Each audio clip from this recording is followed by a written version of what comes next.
My life matters. We always talk about white people killing black people, but we don't talk enough about black on black crime. We kill each other.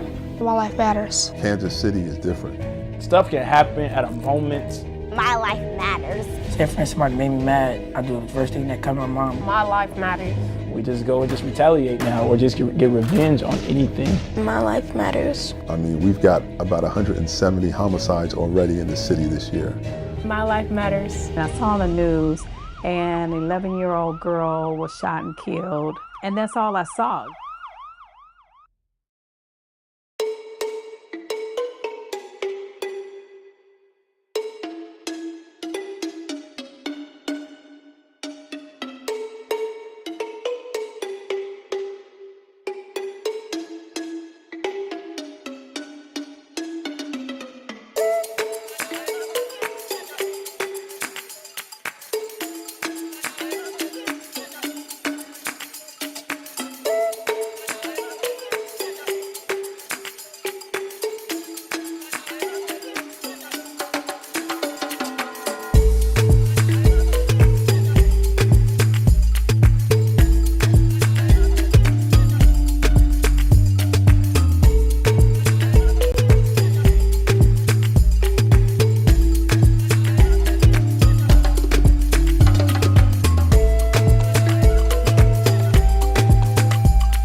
don't want to spend any time thinking about presentation software. What I love about FreeShow is in many ways its ease of use.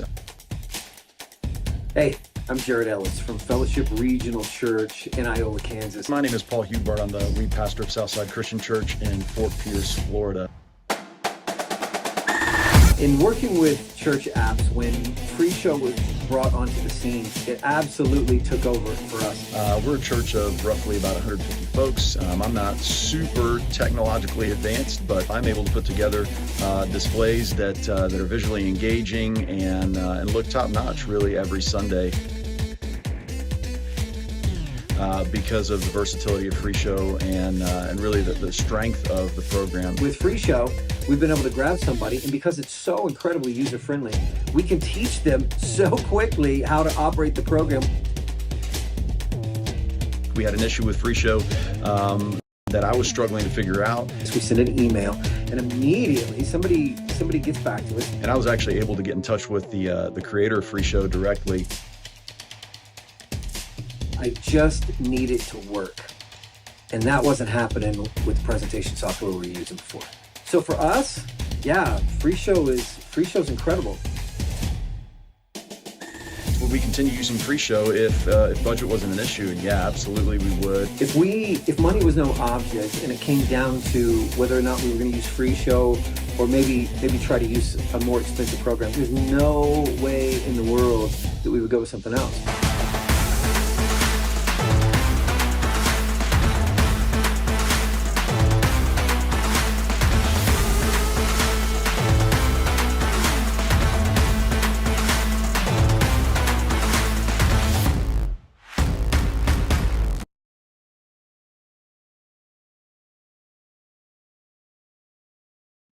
What's good? What's good, everybody? Can you guys hear me all right? Let me turn my volume up just a bit. Welcome to FreeShow Friday. I'm Gary B. Jr., your media consultant, and I can't wait to jump into what we have for today. We got a bunch of folks on. I'm laughing because my man Claude just jumped in. Welcome, my friend.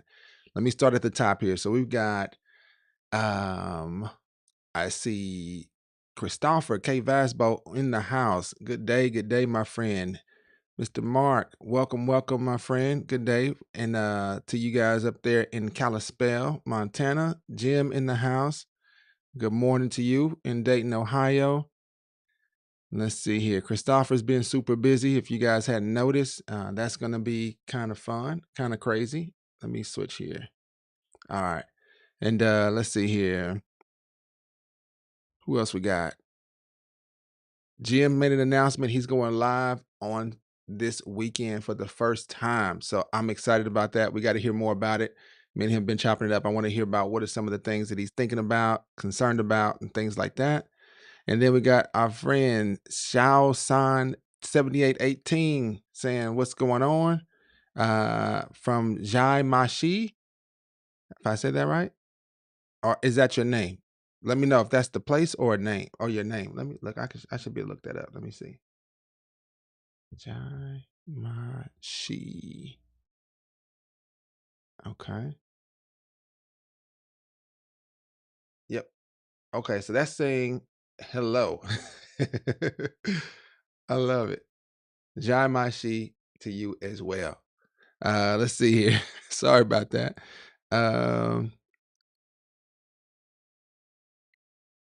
Zhao San said, is there any new features? Absolutely. We got a lot of updates to review today. I say a lot. We got some stuff to review. I don't know if it's a lot or not, but it's some stuff that we've done. And then I've had some things I ran into with OBS I want to make sure to make you guys aware of. And we'll talk about that as Zhao San wants to talk about how to connect OBS and FreeShow. That's where I've actually seen some challenges. Let's see here. Brian representing Michigan, the great state of Michigan. All right. And then let's see here. Claudian, welcome, my friend. Let's see here. So Jim is using FreeShow, OBS, Stream Deck with BitFocus Companion, NDI cameras, ATEM, and lots of FreeShow functions. Hey, all right. That makes me want to dance. I'm getting hype over here hearing all that. That's what's up. Okay. Let's see here. Janique Friend. 159 says the only thing holding my church back from using FreeShow is the lack of built-in streaming and needing to use OBS. Also the bugs, but I understand that's, oh man, yeah. What does whip mean? Maybe what's in place? What's whip? Let me see. Oh, a work in progress. I got it. So Janique friend, tell me, what do you currently use? Yeah, I got look, I'm late. I got it. I figured it out. What do you currently use for your live streaming now? Like, are you using ProPresenter with it all built in? Are you using something else like StreamYard or Restream or something like that? Let me know. And then we got greetings from the great state of Georgia with Tony Mobley 980.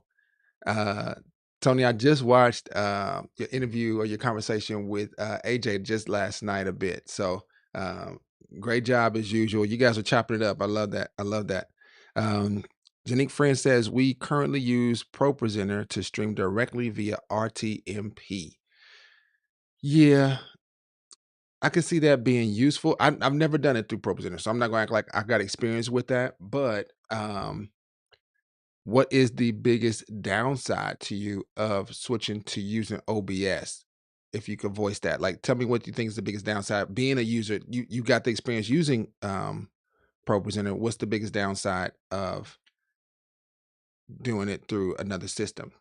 I'm curious because it is wireless, right? So you're not doing anything different than you can show everything that you can show, right? So you can show all your lower thirds and all that stuff completely clean without the need of a green screen, which I'm guessing you do that with ProPresenter as well, right? There's no need. It's direct, so you don't have to use green screen and keying and all that stuff. It's just coming out directly for your at least your live stream. Now online, I mean in-house and things like that, I can understand the need for it.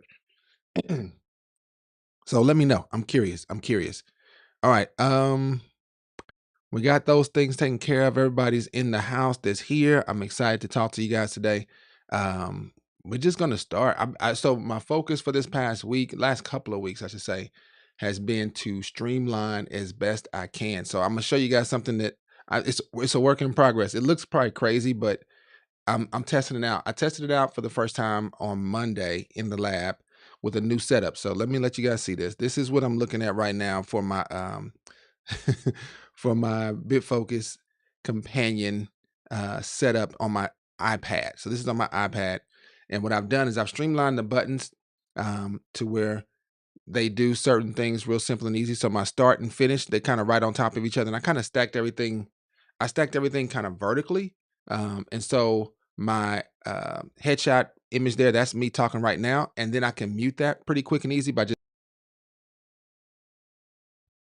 and it automatically goes to mute. And then I can also see the levels right below it as well. So everything's vertical. And then my share screen option is the same way. So when I select that, it does that, and it takes me into my share screen option, and I can see the levels there, and I can mute that particular audio as well if I need to.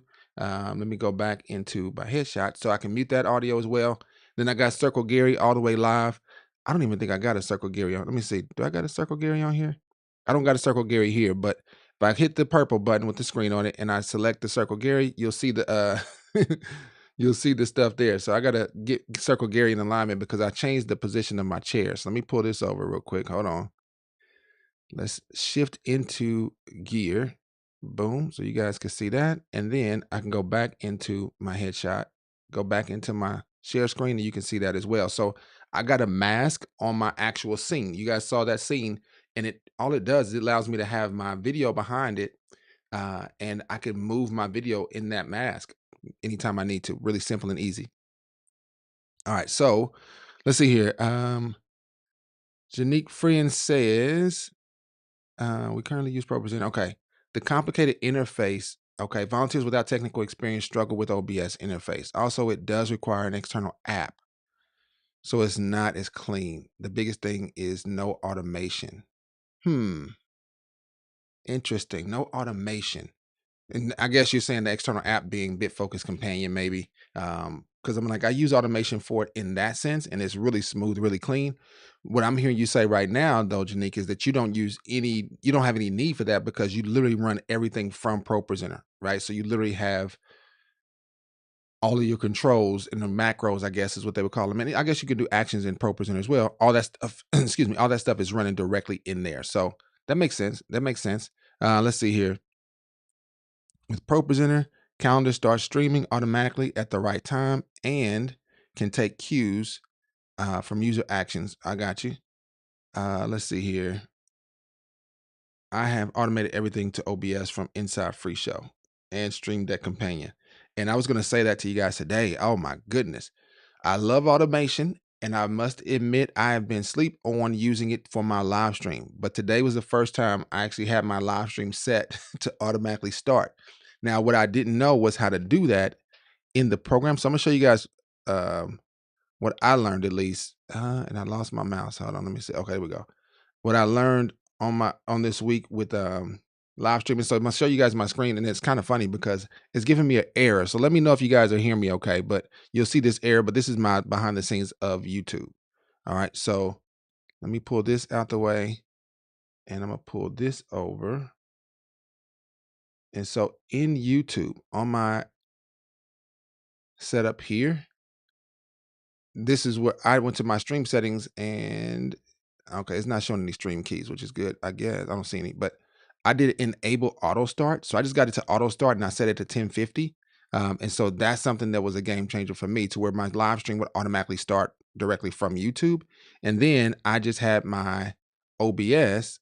Let me pull this back out the way. I had my OBS set up to be on my primary screen with FreeShow setting up in my calendar. So in FreeShow, you do have calendar actions here. So I've got a show. Let me move my head out the way. Hold on. I got a show here that starts at 10:50. That's just my begin shortly show that I made, like I said, on Saturday or Sunday. I can't remember. And then I got my actual intro at 10:55. And what this does for me is I wanted to start it at that 10:50 mark, and then I wanted to have my actual intro show, but I wanted to have some kind of buffer at first, and then I realized about that auto start thing. So I was like, well, I'll just keep it there. Yeah, and to Tony, I am using OBS with a Mac for sure. But I was trying to set it up, and so these are automatically going to start the show, and then all I do in OBS is set it to where it will be showing my primary FreeShow stream, if that makes sense. And so that was something that was different for me today, to where everything started on its own, and then all I had to do was basically I set up OBS to be my primary, to be on my FreeShow primary, but I had to do something that I've been running into with OBS that I want to talk to you guys about here in a second. Let me make sure. So Janique Friend says, I have automated everything to OBS. Oh, Jim says that. Okay. Janique says, I do love how clean the FreeShow interface looks. It makes ProPresenter look dated.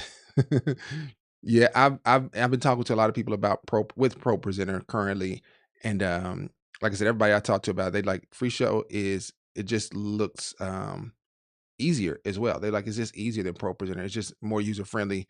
It just makes more sense. When you think you should drag and drop something, you can drag and drop something. When you think you can right click on something, you can right click on something. All right, so there's that. And that was just something I wanted to show you guys today about my new setup on my companion. I kind of streamlined. I deleted a bunch of buttons. I got my date and time there. That's something that's important to me. So if I go back into here and show you guys this, at the bottom there, I got Friday, February 27, 2026. That was something that was important to me on a day-to-day basis, because I kind of use this as my kind of my doc for my desk in a sense. And then I got the time there really big. I'm not recording in OBS right now. I'm just live streaming it, and it shows me how much time I've been on live.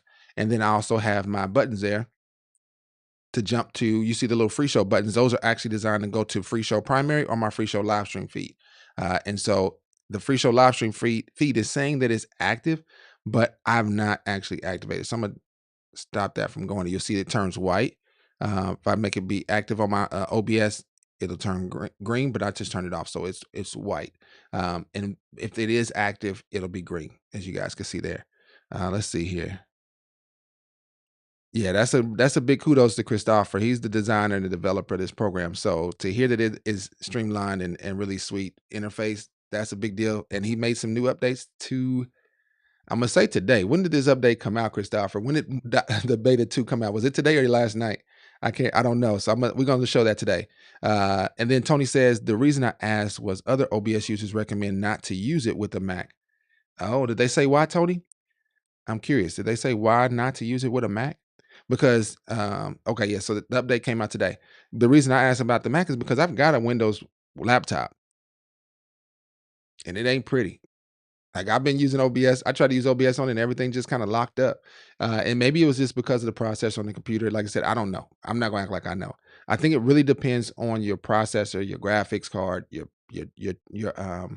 memory and things like that. And so I'm not bad with what I have in terms of M1 Pro with 16 gigs of RAM, and that's it. I mean, that's the processor and then the storage. I think I got 1 terabyte of storage, but that doesn't really play a part in this to me as much as your processor. And then the graphics, like I said, the M1 Pro chip has a different GPU setup than the old Intel ones. So I think that plays a big part. I don't know about not using Mac. That's kind of crazy. And I don't think who told you that, Tony? Look, I'm curious now because I don't think it was AJ that you were talking to that said that, did he?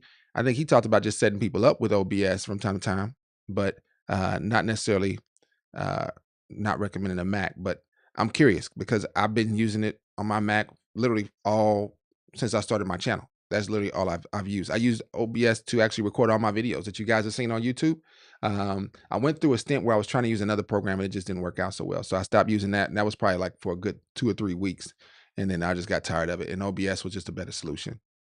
All right. So let's jump into some updates. Yeah, we got to talk about this. I'm just going to jump into it. I know typically we go into the community questions, but we're going to jump into the updates real quick here.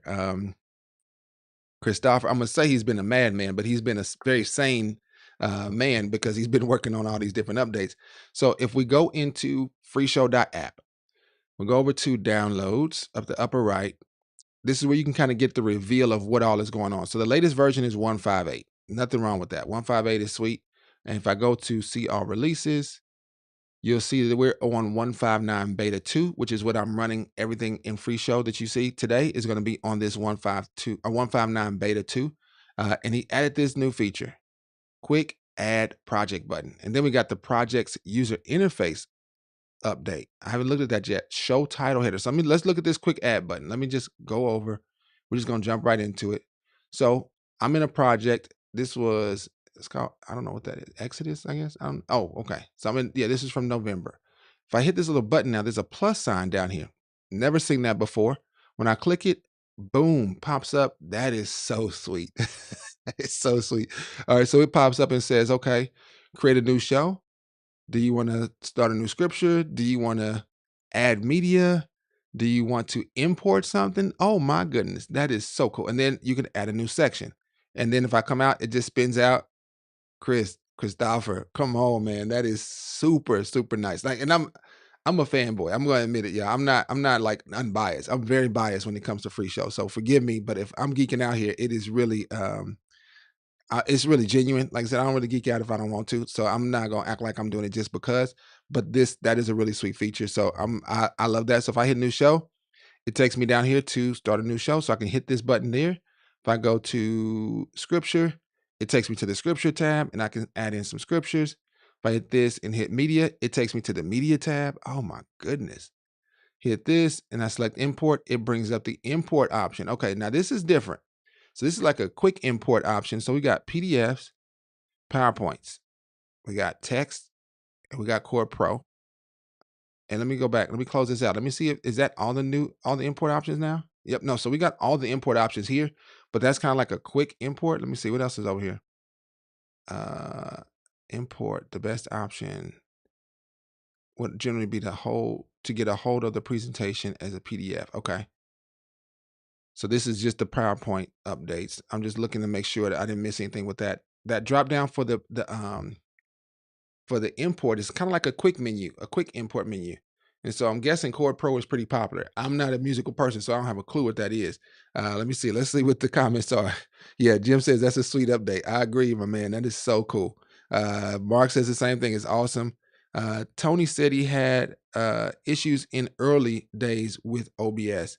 Listen, I had issues in all days with OBS before it made sense to me. And so earlier, Tony said he had the reason he asked was that other OBS users recommended not to use it with a Mac. Okay. Okay, so now, on a Mac Mini, and so it depends. So if it's years ago, Tony, um, on a Mac Mini, they were not that powerful, right? So I can understand that, but I remember using it. One of the last churches I worked with in Kansas City as a media team leader, and not as a consultant, was using a Mac Mini, and it was a Intel version. It was one of the last Intel versions, and but it was just they had, I think they had two of them. No, they had that one for their live stream using OBS, and then they had another Windows computer for their slides, and we were using OpenLP, right? And we ported everything into a ATEM, so all the slides, or the Windows computer went into the Blackmagic, and then the Blackmagic came out with the USB into the Mac computer. And so that was what we did for that. And so, but it still wasn't the most powerful computer. It was just what we could do. And then Janique says, well, I didn't know you could import from ProPresenter. That will save some time. And so, Janique, the importing from ProPresenter is unbelievable. You can give us some feedback next time you try it out. But if you hit that file option and select import, what it does is it brings in a text file of your shows. So you need to export your shows out from ProPresenter, and then you can bring them in to FreeShow, and they will show up in the shows library. So down here, so in ProPresenter, I think you guys have like just a library, and then you have playlists, and then you have presentations. In FreeShow, there's this projects page, and in here you can make your own folders, right? And it's the new plus sign here, so it's not even the same thing here. So I can hit, let's see, if I hit the plus sign, it asks you, do you want to make a project, a folder, or a project template? And then an import. Dang, come on, Christopher, this is crazy. Okay, so let me see. If I say new project, I got an idea. It says create a new project. If I do folder, I got an idea. But this project template, I'm curious. So if I say project template, oh, it gives me that. But what did I just, what is it just doing the project I'm on? I'm gonna say test 159 B2. Okay. And so it goes down here as a template. Oh man, this is crazy. All right, so let me go in here. This is some testing I was doing earlier. Let me go into another one. Let me go to FreeShow Friday. I think I got some tests here. All right, so I'm in FreeShow Friday. If I go to that 159, I think it's gonna take me to that scripture that I had. I go there and I hit enter, so it automatically goes to, for me, I got it set to go to my next Sunday as the date. Oh, it gets, so Christopher, when I did that, it just gave me a blank template. How do I make it a project template? How do I make it to where it's going to select? So I'm used to doing the project templates by just right clicking and say convert to template. How does that, how does this one, what's the idea with the project template here would be my question. All right, let's see here. Okay, on the Mac. Well, I didn't know you could import. Okay, so I'm just checking all the notes here. All right, so this is a crazy cool interface. You can scroll down in here, up and down. Can we move that up and down? You can't move the templates thing up and down. Oh, it says you can edit the templates directly now. What? Oh my goodness. So I can right click on, look, I got Tony Mobley's template here, so I can edit that. Oh my goodness. Nice. Okay. I can right click on this, edit that. Nice. Come on. Okay. I like that. Let's see here. Let me go back over. So the projects user interface update, we just looked at that. We saw the quick add button. So the quick add project button is kind of what carries over, it seems like, on both the project page and on the inside of the project itself, right? So that little plus sign is that quick add button.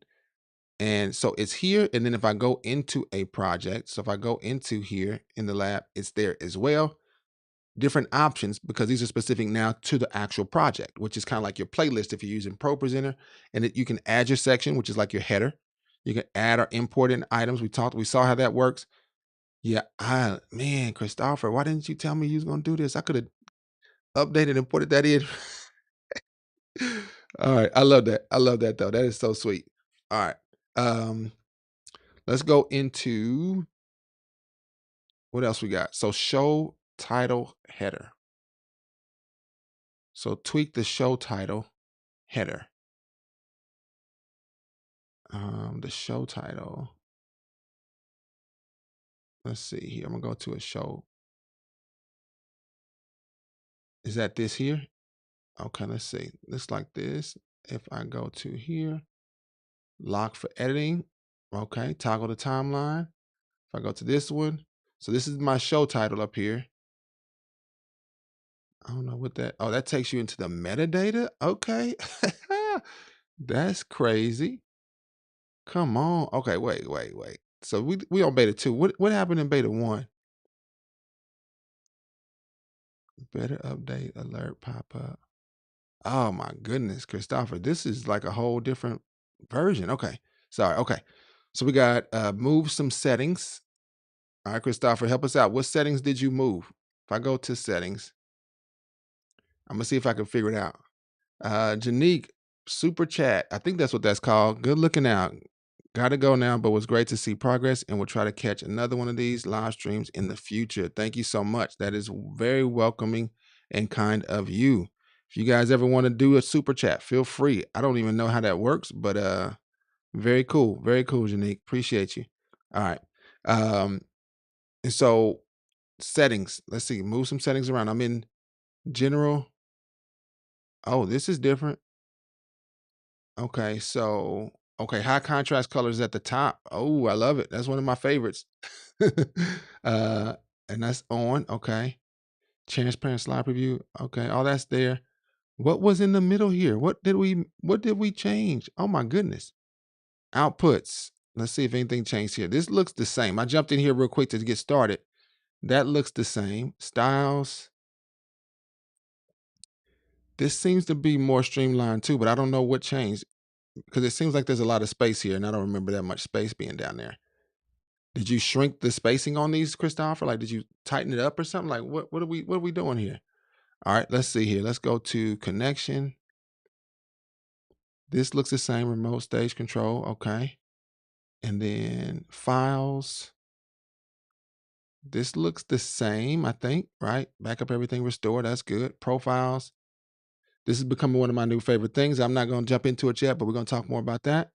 And then we got themes. I don't go to themes too much, but I made my own theme, my own little custom blue thing here. And then other. Okay. This looks similar or the same. I love that. I love that. All right.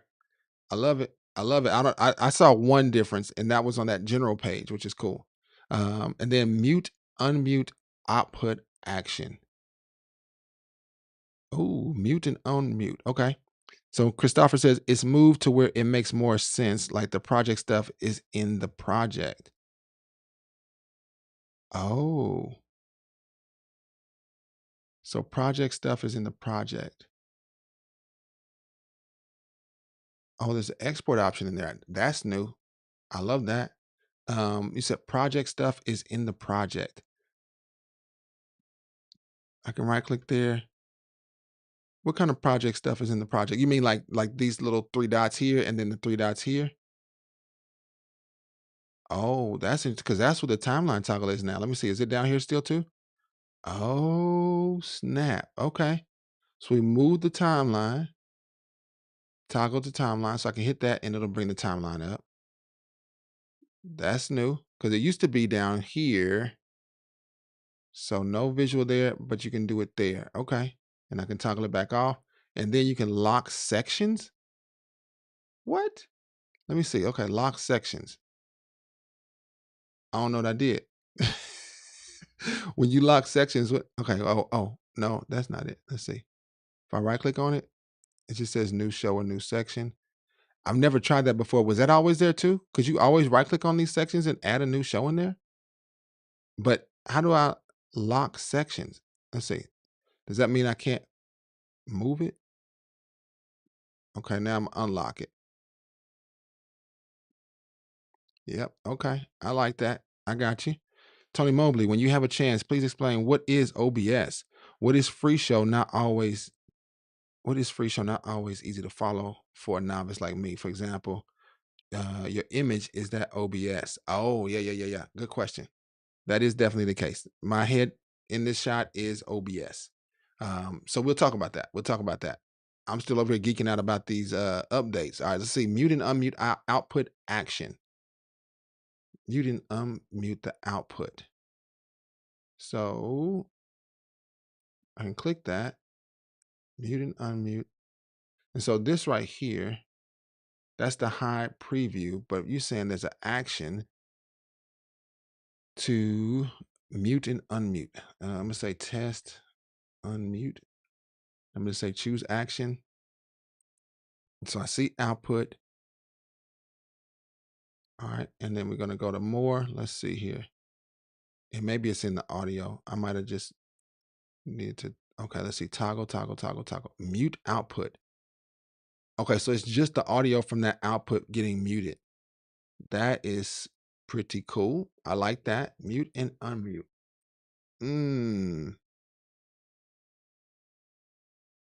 Interesting. And that's tied to, so if I say mute output, it just asks me for which of the outputs I want to mute. That is sweet. Okay. Yeah, I like that. I like that a lot. That's really handy. Okay. This is about actions. That part is all about actions. All right, let's see here. Edit project template directly. I saw that. That's pretty sweet. Clipboard import project sections. So clipboard import project sections. What? You can import project sections from the clipboard? So that means you can copy it and then add a website item to the stage. Nice. Okay. And then minor tweaks. Focus mode fixes, fixed advancing through project with the same show. Advancing through project with the same show, but different layout. Fixed advancing through the project with the same show. Okay. Fixed issue with keyboard shortcuts on some layouts. Fixed unsplash images with no name not showing. Dynamic scripture slides works in normal shows. Okay. Fixed splash, new project selection issue. Okay. Never had that issue, so I don't know. And then this was 159 beta 1. So the video loop and mute state saved in the projects. That's a big deal. So if you export a project and you have the video set to loop or that media set to loop, it'll carry over. Custom metronome click sound. Okay.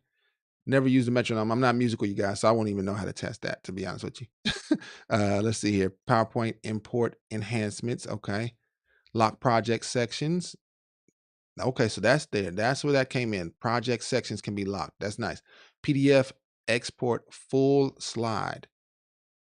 PDF export the full slide. Oh, that's nice. Nice. And so I'm going to go here. I'm going to go to the shows because I wonder if I right click on this. No, I'm going to just select. I'm going to select that show and I'm going to say export. So these outputs, so I'm going to say selected shows. And you got these options. If you select PDF, it gives you all these different options. So I can select metadata, page numbers, groups, numbers, notes. Come on. I think that's new, right? If I remember right. Because I remember requesting something like that. If I remember right. I can't remember for sure. But the notes are an option now. That is so sweet. Okay. I got to get a slide that has a show that has some notes on it though. That one looks weird. Okay, I don't remember how I did the red letters with Jesus, but that's tight. I don't know how I did that. Somebody got to help. Oh, I think I manually did that.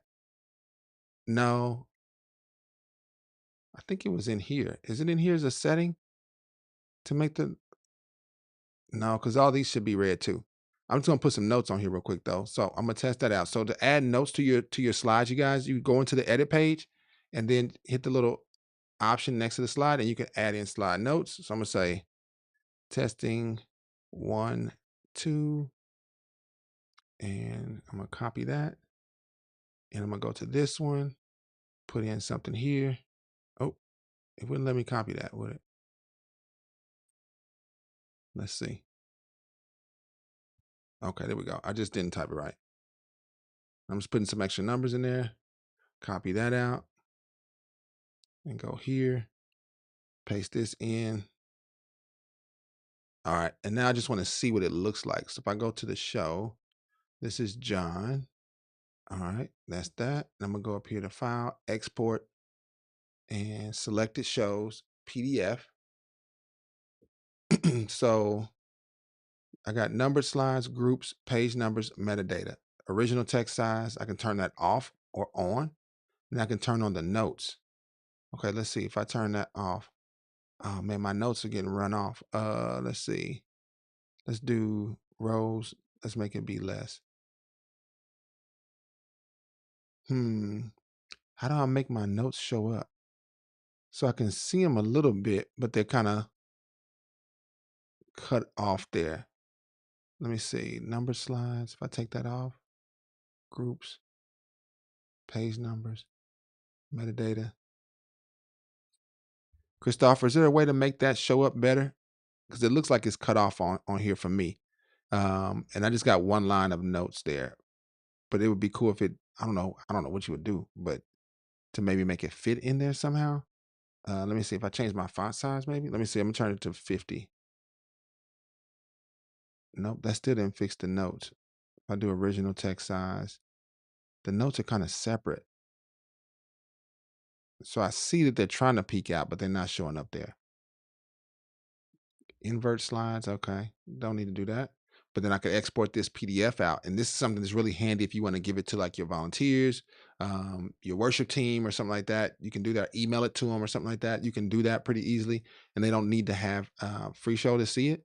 Let's do if I said plain text. Oh no, that's a little crazy. Let's do slides. Okay. Okay, when you do slides, it doesn't give you the option to do notes. Let me see plain text. Plain text does give you the option.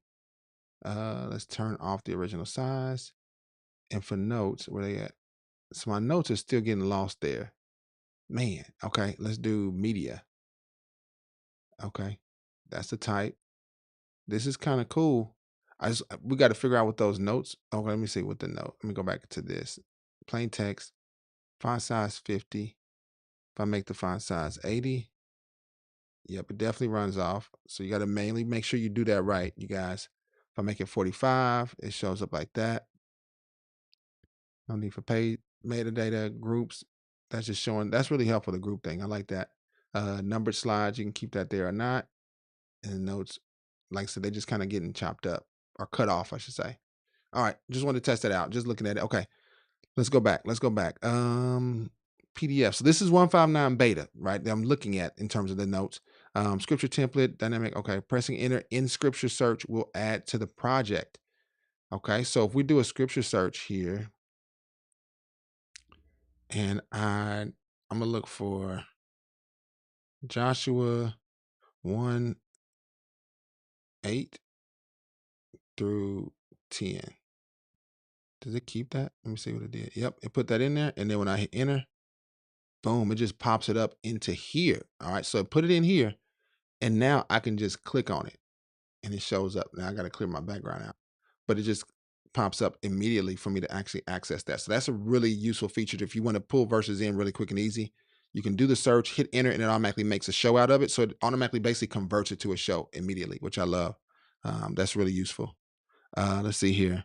Pressing enter in the scripture. Okay. Option to display show tags in list.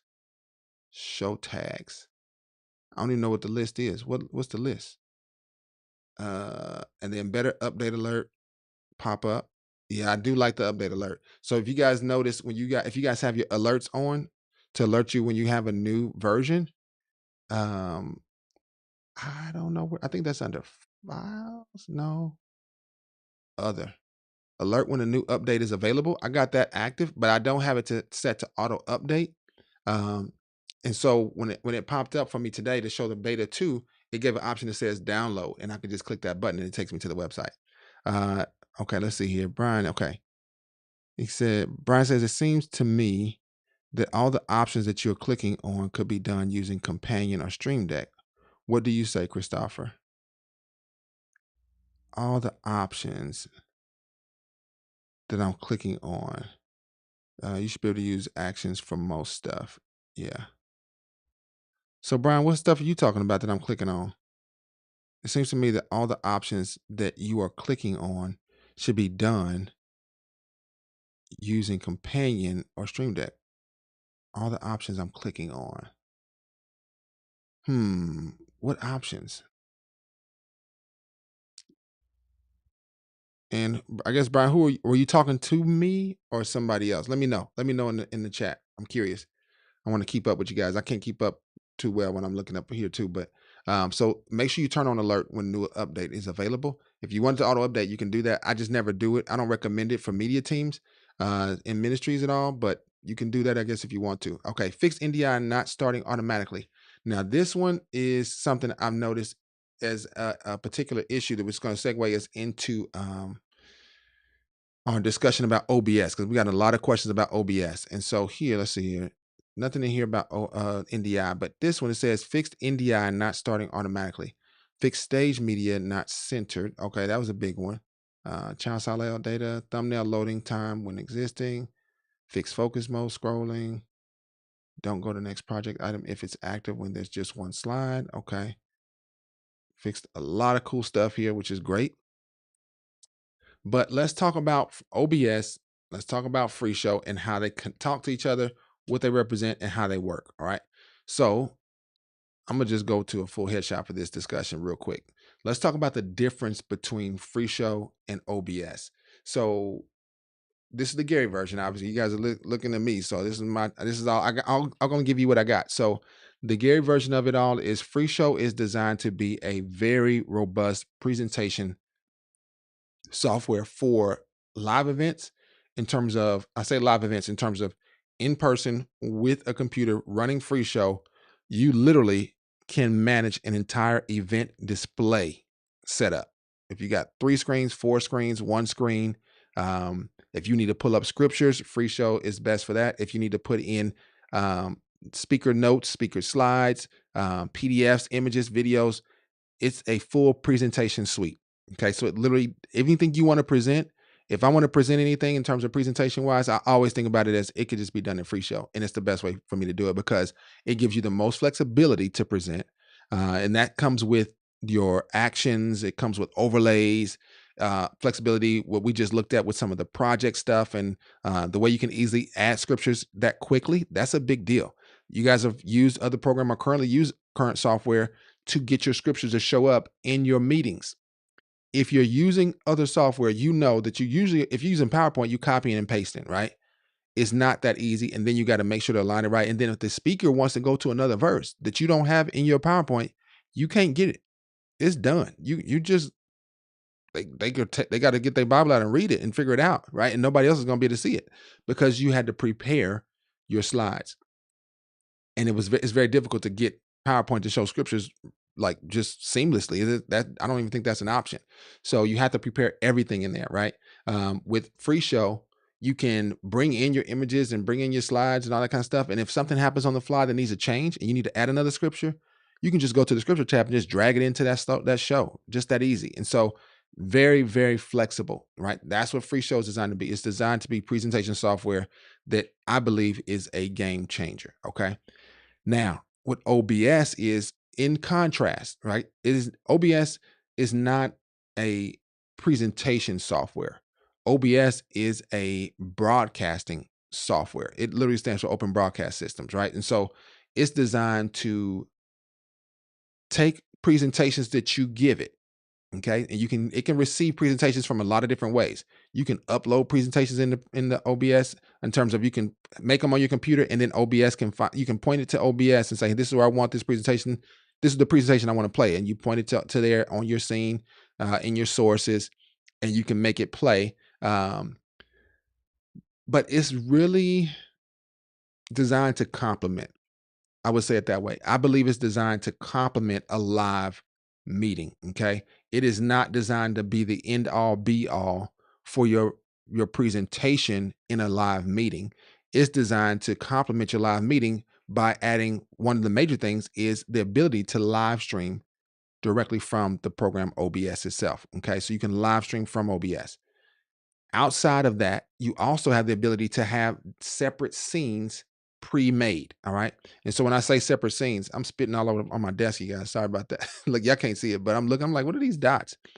But you can have separate scenes in the program to cut to, and those scenes can be pre-configured to look a certain way. And so you might have a scene that shows your camera feed, like I've got here, and that's all it shows. Then you have another scene that you can go to. You can just click that scene, and it'll have the camera feed, but it also have your lower thirds with it, or it might have the logo with it in the corner. You can add the logo in OBS. I used to do that all the time. And so you can do those kind of things with it. But the crazy thing about OBS to me is that its ability to connect to be able to live stream, that's a big deal. Its ability to record anything that you want it to. So you can record anything that shows up in the program, it can be recorded. All right. It also gives you that ability to send your scenes to any screen that you have connected to your computer. That one is a big one. It's a big game changer. So let me show you guys some of the things that make it special, but also let's simplify what it does. All right. Let me jump in real quick in the chat. Let me check here. We got a conversation going on. So Herbaceous, Brian says, let's say I wanted to add an overlay. You could use Stream Deck and press an icon to achieve that. For sure. Also would work with OBS. Apparently Christopher agrees. Yeah, for sure. You can definitely do, well, that's literally what I do. But Brian, who were you talking to about it though? Who were you saying, or what clicks were you talking about? That's where I got lost. I just don't know which clicks you were talking about. Let's see here.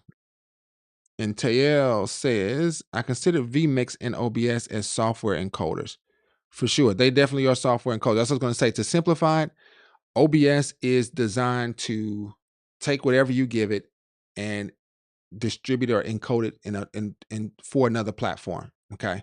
And then with FreeShow, I can still live stream with a hardware encoder.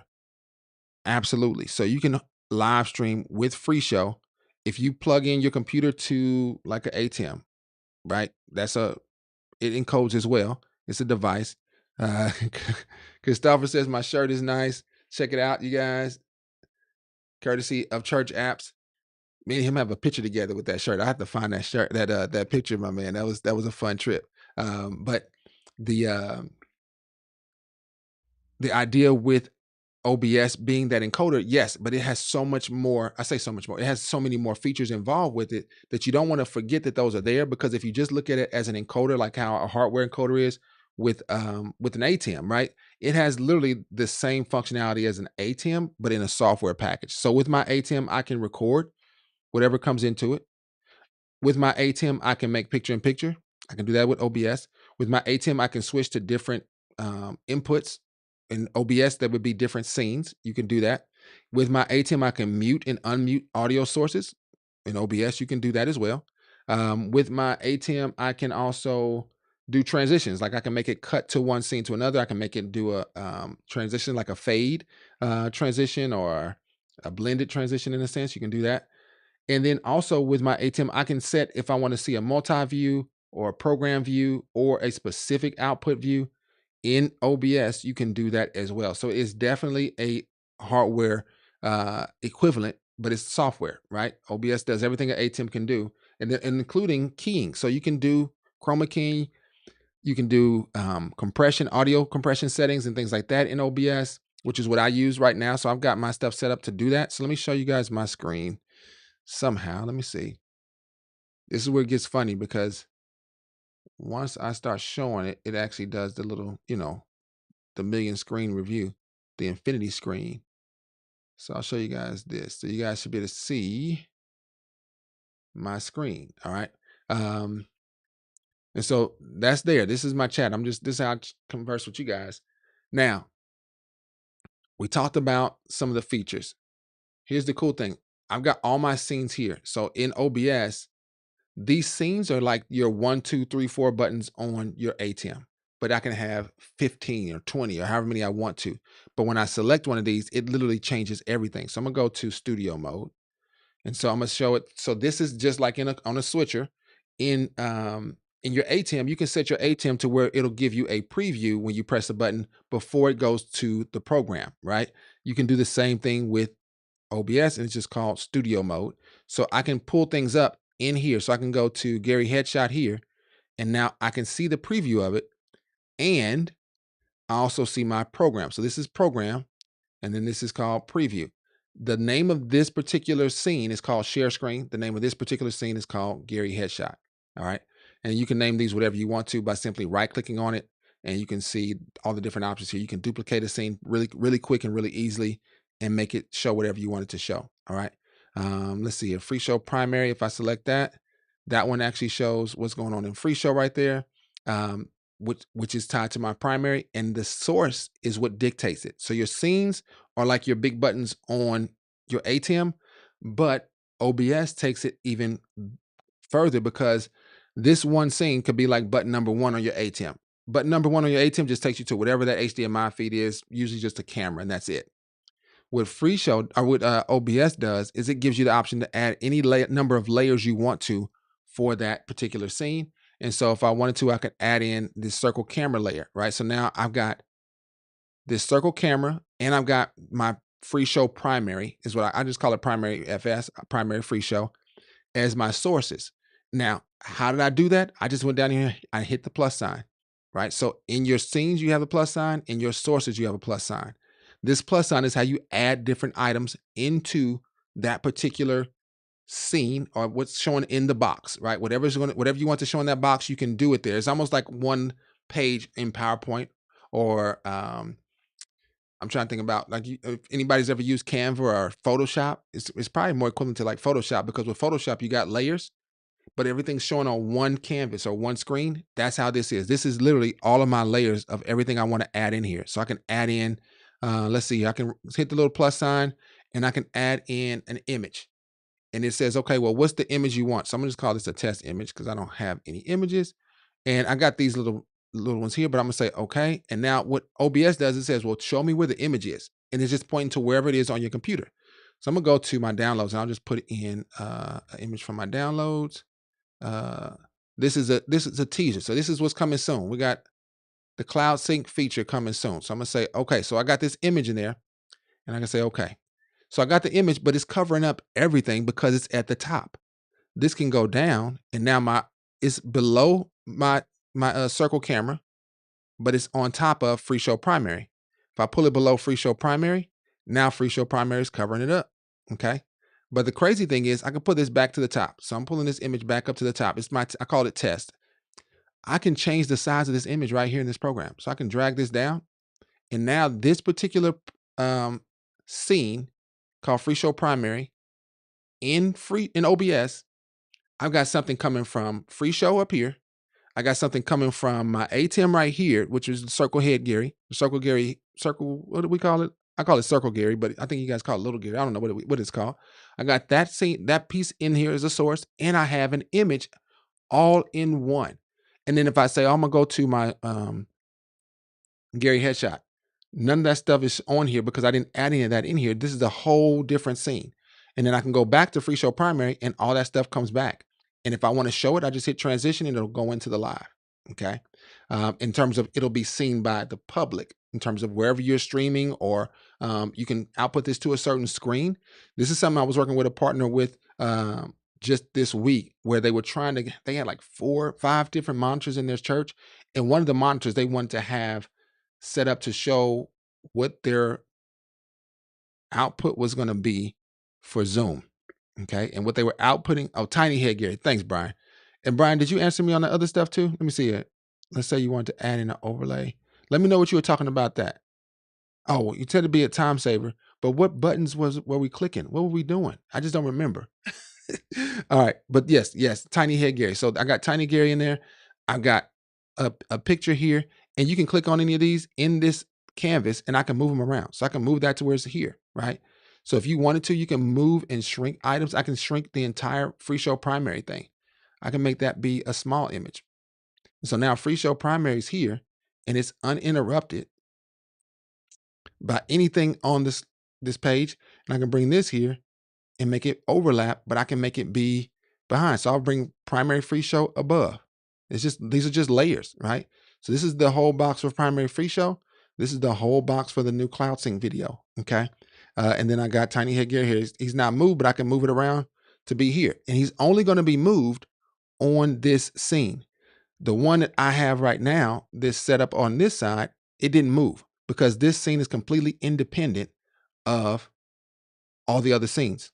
So you literally can distribute and move around things. So it's a great deal of flexibility, you guys, that you got to understand that comes with OBS. And that's where it can become cumbersome, which we'll talk about another time. But one of the things that I've been working on is how to streamline and create systems. Now, one of the things I like about this, just side note, primary, I can right click on this and I can select the option to transform. And I can say fit to screen and it'll just automatically be full screen. And all this other stuff I did below it, you can't see it because I covered it all up. And I can mute it to where it's invisible, and I can make it visible again anytime I want to. Same way with this, I can make that not be visible, and I can just make this one be visible by hitting the little eyeball. So you got a lot of flexibility. And imagine yourself being in a live show, like a TV show or a live broadcast. These are all things you need to be able to access and be able to do on the fly. And so, as I've said before, OBS and FreeShow are equivalent in nature, but they just serve two different purposes. Okay, they're very equivalent in the sense they're some of the most flexible systems you can ever get. They're both completely free, and they are game changers for those who want to use and learn how to use these programs. All right, they are game changers. All right, that was a lot. So let's talk about the relationship between FreeShow and OBS. You guys seen OBS a little bit here. I just scratched the surface. There's a lot more. Like you can see the audio mixer in here. I've actually got my audio set up to do certain things. I told you guys earlier, you can do compressors and all that stuff. So if I click on these three dots, you'll see I got some filters on my audio. I've got a compressor on this audio. It's coming directly from this microphone into a soundboard, into my camera. From the camera, it's going through HDMI into an ATEM switcher. And before it gets there, it's getting this. Before it gets to you, I should say, because now my ATEM switcher is connected in here. And so all that, this microphone is going through that soundboard to that camera to this switcher into my computer. And then when it gets to my computer, it runs compression, and I've turned the output gain up a bit, and it does some noise suppression. And I got an option here to turn that up or down to where anything below negative 30 dBs, it's just going to suppress it. Okay. And I can change that to be a higher quality one, but I'm completely fine with this. And so this gives you that clean audio that you might need. So you might not have the best microphone. I don't have the best microphone. This is a Zoom. It was like it's probably an $85 microphone now, which is quite a bit of money. Don't get it wrong. I'm not saying it's cheap, but it's not the very best microphone. It's not $1,000 microphone or $200 microphone. It's just a basic microphone. You can use any microphone, but this particular feature can help you clean it up. Okay, so you can add a compressor to adjust the volume of it, how long it'll take to release that compression. And basically what compression does is it kind of streamlines everything. I'll close this out. Compression just takes all your audio and does this to it, so your audience is not hearing really high highs and really low lows, right? It just brings the low stuff up and it brings the high stuff down in terms of loudness or volume, and it puts it into a nice little package to where it's consistent. All right. So Brian says, hey, Stream Deck buttons would act like hotkeys. You could use keys to act like a D-pad to adjust tiny headgear to zoom in or out or position on screen. Oh, that I've never done. I don't think. I use them to switch scenes. I use my companion to switch scenes for sure, but I never use it to move anything. I never use it to make a D-pad. You could use keys in companion or on Stream Deck. So Stream Deck would probably be the one you're talking about that can do that, because I don't know how to do that in companion. Maybe you can though. I guess that's the you have to do it through there. Interesting. That is a whole nother level, Brian. I think you should make a video to show us how to do that, because I don't have a clue how to start with that, but that's pretty nice. Very nice, actually. All right, I'm gonna minimize this and I'm going to share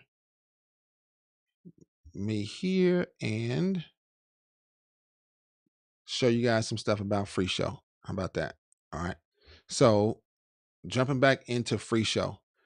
Free Show's a little bit different, okay? It is not layer based, okay? So this is the mind shift in terms of the way you have to think about it.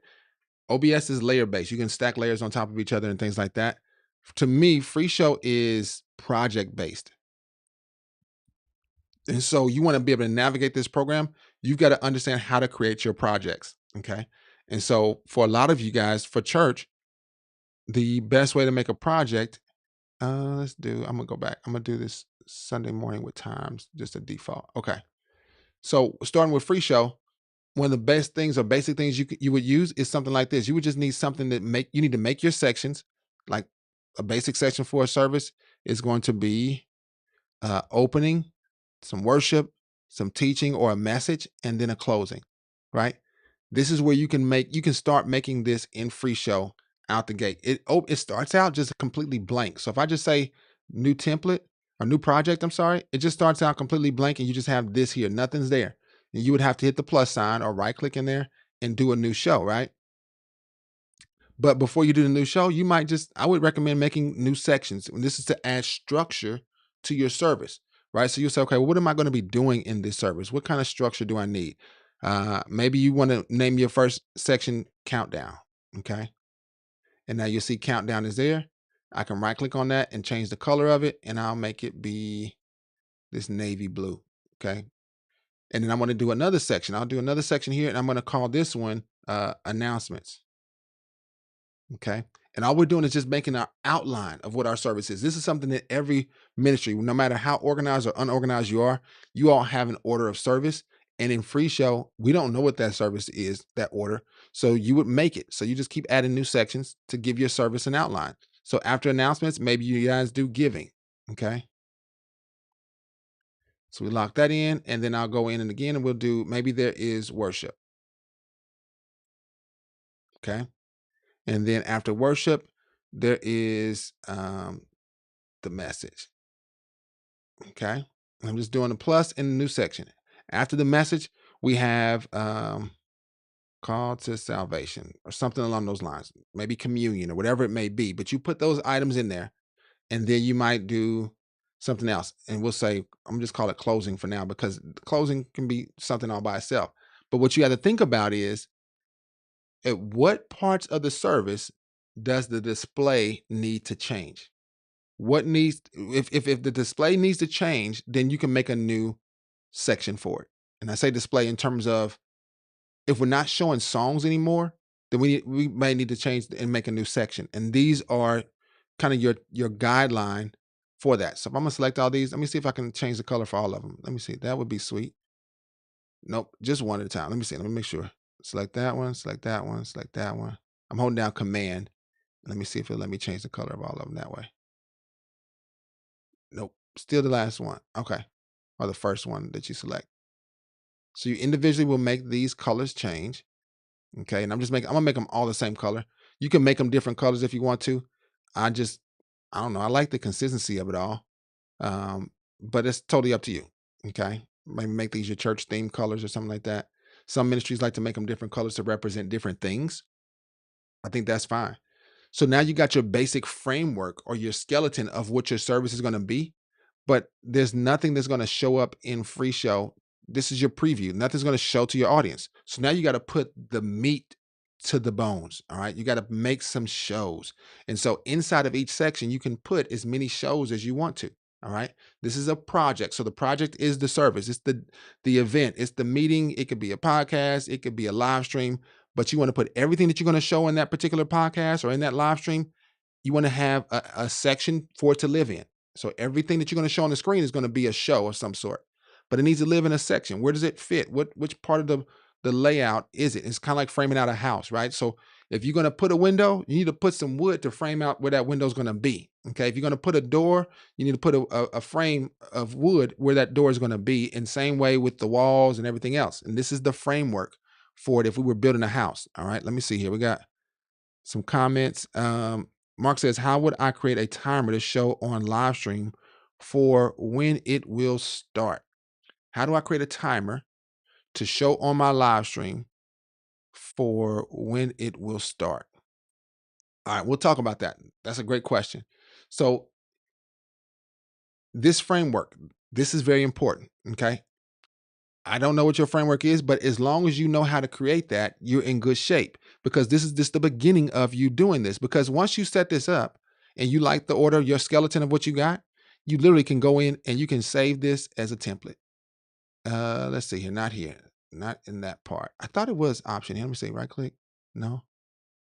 If I right click in there, Christopher, wasn't it a way to, oh, there's an export option, but I thought I could save it as a template for some reason from here. Oh, here?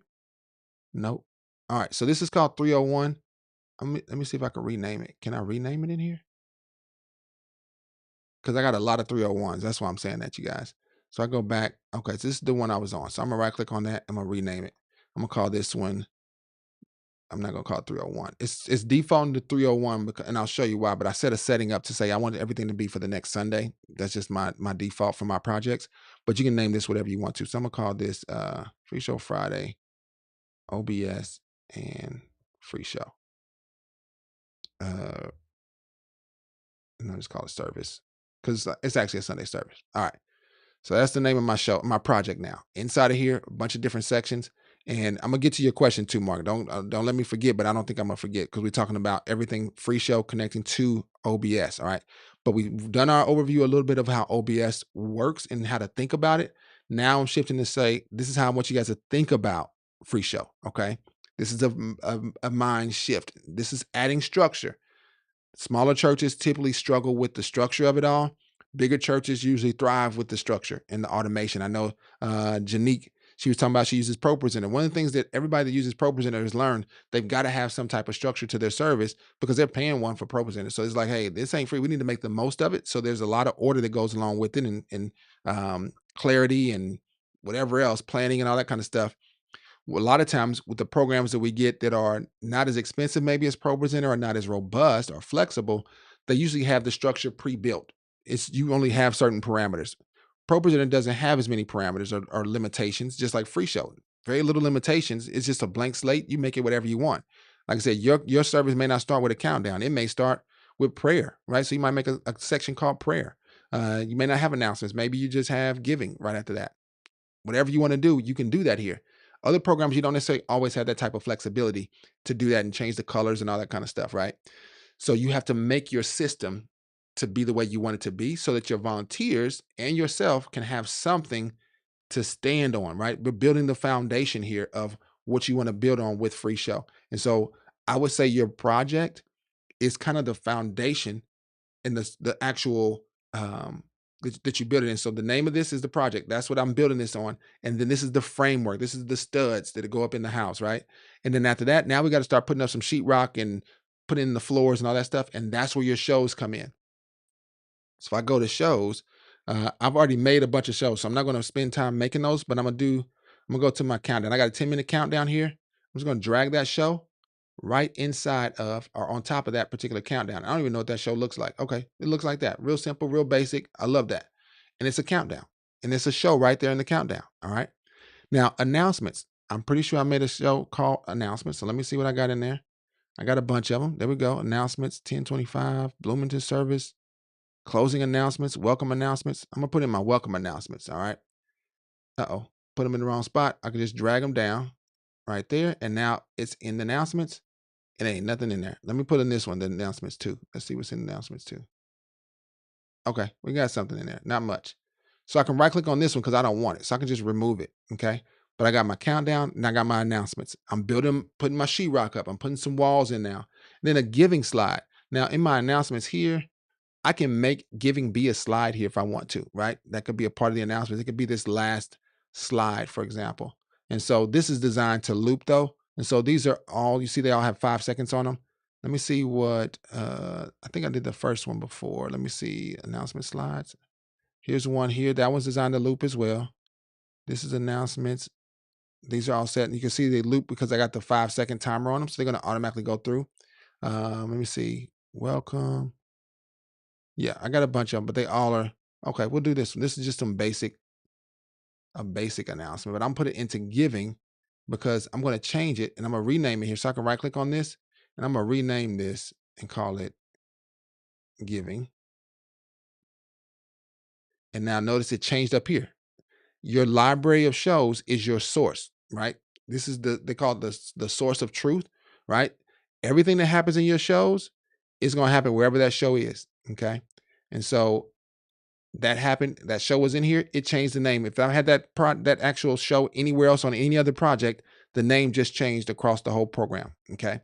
So now it's called giving, but it doesn't say that. So I'm going to go into my edit page, and I'm going to edit that particular show, and I'm going to make it say giving.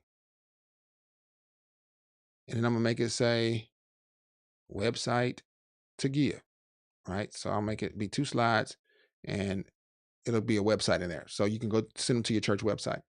So now I've got my countdown, announcements, giving, and then now it's time for worship. Okay, so worship, I like to just go to my section called songs, my category that I made, and I got all my songs in there. And you can see here it's doing a search, but I'm going to clear that search out by clicking that. And I can just bring in slides. So I'm going to bring in I Thank God as one of my worship songs right inside of worship. I'll bring in Good, Good Father right up under that. And then we'll do, I won't do Coming In Hot. That's a rap song, but that's a fun song. We'll do Going to Another Level. All right. We'll bring that in here. All right. So now I got Going to Another Level, I Thank God, and Good, Good Father. 3 worship songs. You might have 4, 5, 6, whatever it is you want for your service. Those are in there now. So now I'm putting the meat, I'm putting the walls up to this skeleton, and then the message. Now, this is usually where you will see scriptures, or maybe your pastor sends you some notes, maybe email it to you or something like that. All right. So I'm going to put in some scriptures that I already got. I'm actually go back to my shows and go to scriptures. And let's see here. Here's a scripture. This is Exodus. That's what we're going to be talking about. So I'm going to just put Exodus in there. This is all the scriptures the pastor is going to be talking about that day. And then the call to salvation. We can put in a slide for that. I don't think I have one for that. Let me see. I'm going to do closing. Let me see if I got something for that. If I select it, that says see you next week with a little kid on it. That's cute. And that's all in my shows, I think. So that's not what I want. Let me check. Let me make sure I'm in all. And let's type in closing again. Okay, so here we go. We got some closing announcements. If I select that one, it's blank. That one's that. Kingdom discussion. Yep, so I don't have any that are closing, but I got this one that's just nothing in it. So I'll bring that in, and we'll put it here, and I'll say new slide. I'm going to say new text box. We're going to say call to salvation. Now, you will put in what you want your people to see, because this is what they're going to see, okay? So if they're going to see something you want them to show, maybe you want to show a heart, or maybe you want to show a cross, or maybe whatever you want to be seen on the screens while the person is speaking and offering this call to salvation, that's what you want to have show up, and you want to edit this to have that in it, all right? And so I would go into my media, and I would go to online, and I would do a search for, on Pixabay, I'll do Unsplash. I don't do Unsplash a lot, so I'm going to do cross. And I got nothing. All right, let's go into Pixabay.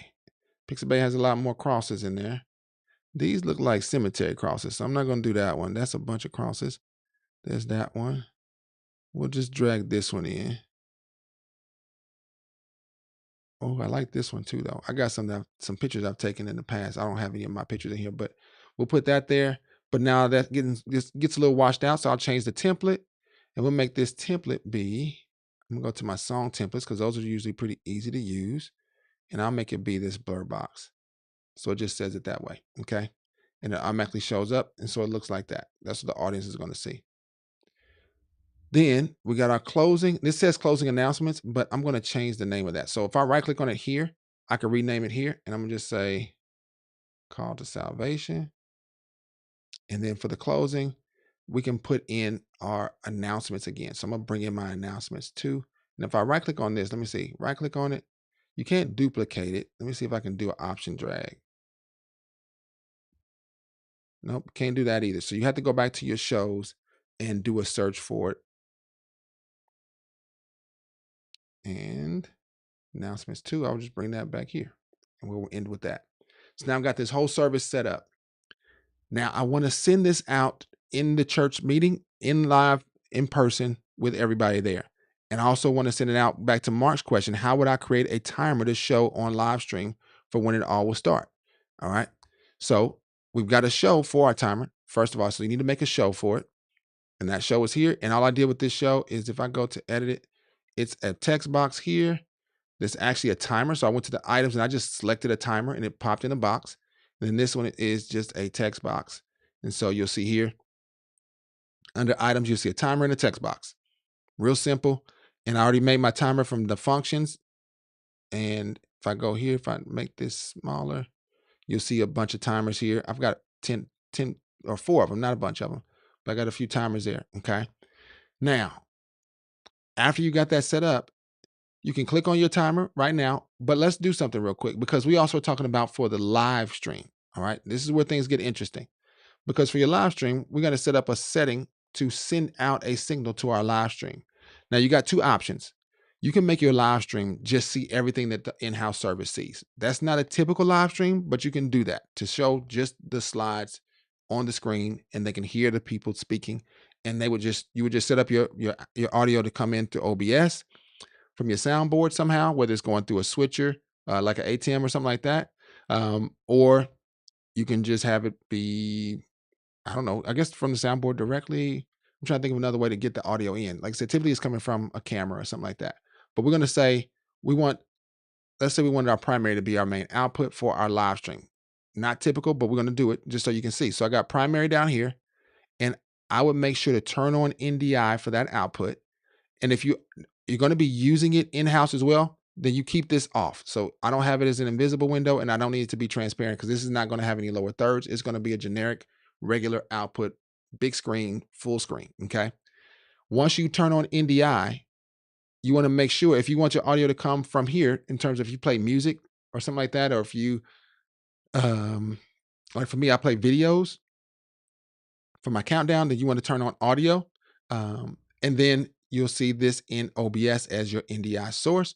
And so you want to make sure you know what you're looking for. This one's called one primary. Now let's go into OBS. All right. So I'm gonna just move that over and bring this up. Okay. So you want to open up OBS. There's a couple things you got to do in OBS to make that see that NDI signal. And one of those things is you need to make sure you have downloaded this program or plugin called Distro AV NDI. OBS does not default with NDI active or available. FreeShow does. All right. So that's a big difference. FreeShow does have NDI built into it. Okay. OBS, you need to add it or plug it in. Okay. Once you do that, then you're going to go over here to the left and you're going to say, I need to make a new source or scene, I should say, that includes my scene that I want. I want to just show FreeShow primary. So I'm going to hit this little plus sign here. I'm going to call it, I'm going to say FS primary test for now. Okay. And I'll say, okay. And now you see it's completely blank screen. Over here, I'm keeping this open so you guys can see the live stream or see me and hear me talking all that stuff. Because if I went to this, it'll just be completely blank. I guess the audio would stay on, but you'll see I'm a completely blank slate and it just says you can hit the plus sign to add sources. You got an empty scene. So I can hit this plus sign. And if you add Distro AV, you would go to NDI source. And now you can go here and you can select and type in what you want this to be. So I'm gonna call it test primary. For you guys, you just put primary. I'm doing test because I've already added mine down here. So you can make a new one. For you all, if you're doing this for the first time, it'll be a new one up here. And then if you wanted to, you can select an existing one by hitting that box and selecting one of those. All right. So I'm going to hit OK here. And now it says, okay, well, what's the name of the source? Hit that drop down because I selected an NDI source. So it says, okay, here's all the NDI sources I can see. That's what OBS is telling you. You're saying, hey, here's all the ones I can see. Which one do you want to use?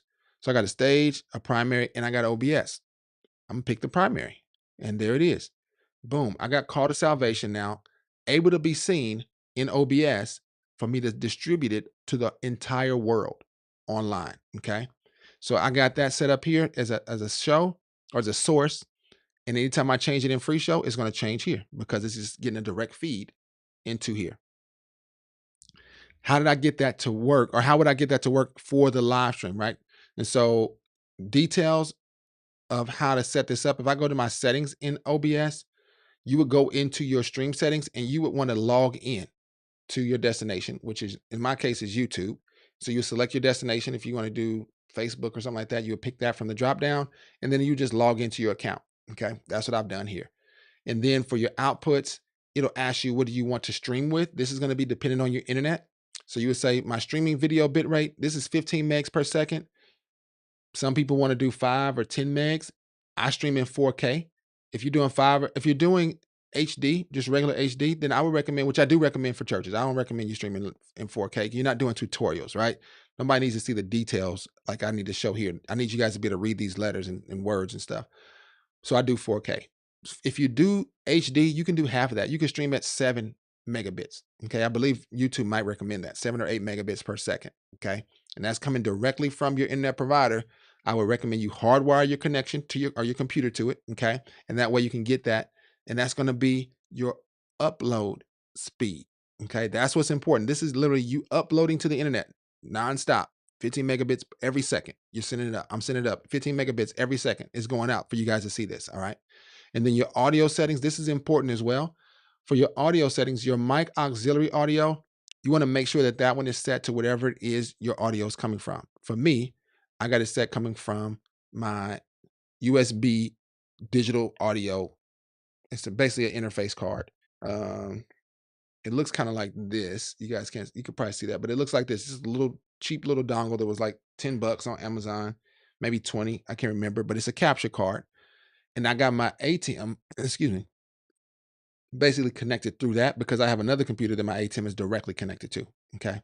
So this is my audio coming from my camera. USB digital audio is just a capture card. Okay. And I just have it as a USB connected directly to my computer. It's a USB-C one. All right. And that's important because otherwise your audience are not going to hear you. Okay. If I change this and be something else, it'll be totally different. I make this be my laptop audio. It's going to sound different. So if I say MacBook Pro microphone, let's test it out. So now my audio just sounds different. I probably sound further away, but that's coming directly from my laptop now. All right. If I go back and change this and I pick USB digital audio, now it's coming from this microphone. So if I try talking to my microphone on my laptop, it's going to sound different.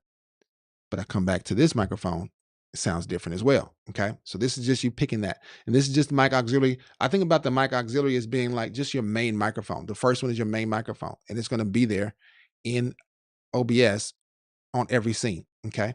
You can do desktop audio and all that stuff. I don't recommend that. But it's right now it's just disabled, and you can pick, by default if you want to, but you typically don't need that for a church service, especially. Okay. And I'll say, okay, because those are the main things you want to change. If you want to do your video settings, this is where you pick with the resolution. I think it defaults to HD. So you really wouldn't need to change any of that. Okay. And so I would say, okay, or cancel, either one. And that did that. It didn't do much else. Okay. I think we're still good. We're still live. I was like, oh, but so now that's there.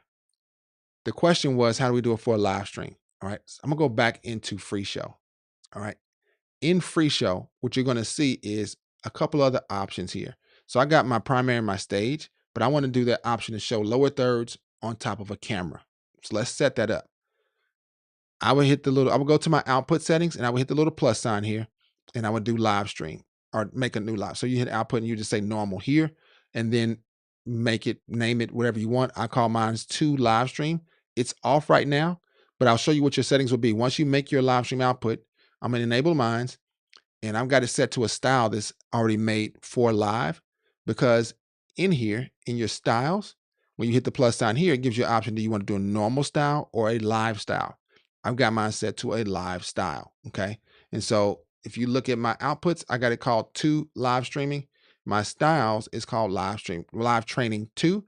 So I go to that, you'll see here, I've actually got my background active. That's not normal. You wouldn't necessarily need that. So I'll turn that off. And then the slide and the overlays, those are both active. If you turn those off, you'll see a little icon in your preview here to show the background's inactive and the slides. If I turn that back on, it's a really cool moniker to show you all that, which I love. It defaults to a green screen because if you wanted to, you could output this to a separate output from your computer into like a switcher, like an actual HDMI cable, and it'll show the green screen, and you would have to set it up to key it out. And there's a video about that. Just look up a FreeShow with an ATM or something like that. There's a full in-depth. Now here's where your magic happens for your lower thirds. On the style itself, I've got it set to where it's going to be a lower thirds transparent with lyrics, and then a scripture lower third. Okay.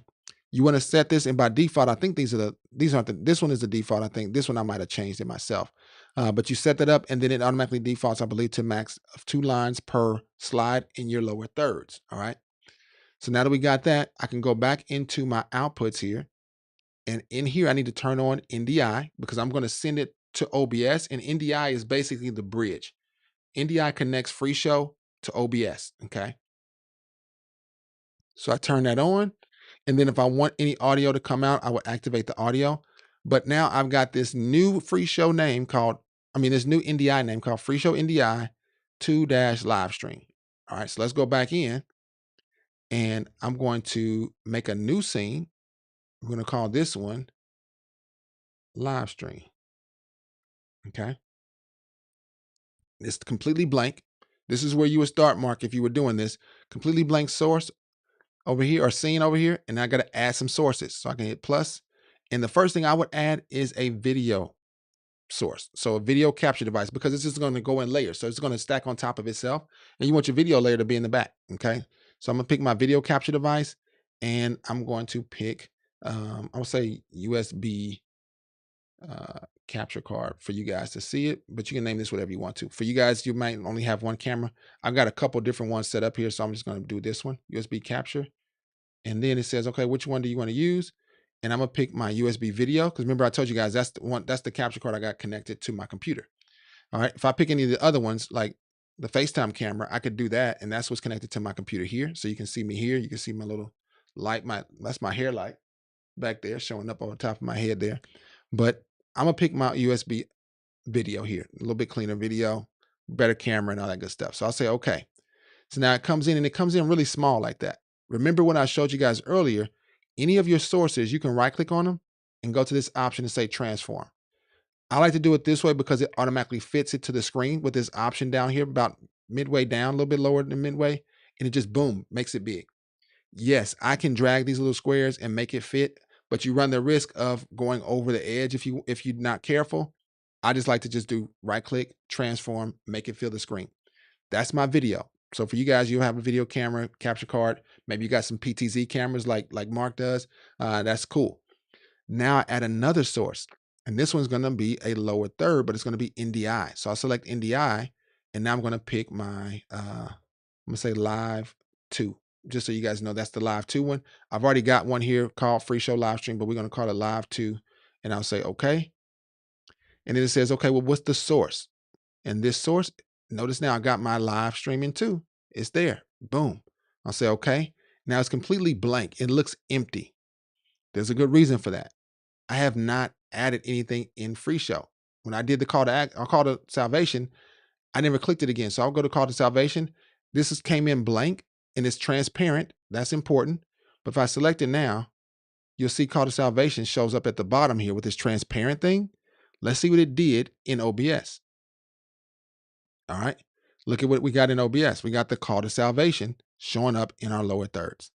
And it's that simple. So if I go back into FreeShow and I go to a verse and I select this verse here, shows this first thing is that. And then the second thing, it shows up with that. And it has the verse in there, and it's got the reference of the verse. Now I'll go back into OBS. You'll see here, I've got that whole thing set up the exact same way. I've got the verse and the reference on top of the video, which is what you want for your lower thirds. And then when you're ready, you can just transition to that. So you hit transition, and now it's going to show just that. You guys are seeing that right there. That's what we get. We would get me with the lower thirds. I'm a little low, but you can adjust your camera to move it however you want to. I can't adjust my camera that easily. All right. But that's how this works. All right. What questions do you guys have? That was a long answer to a short question, but hopefully that makes sense. Oh, and then Mark says, how do I show create a timer to show on live stream? Let's go back.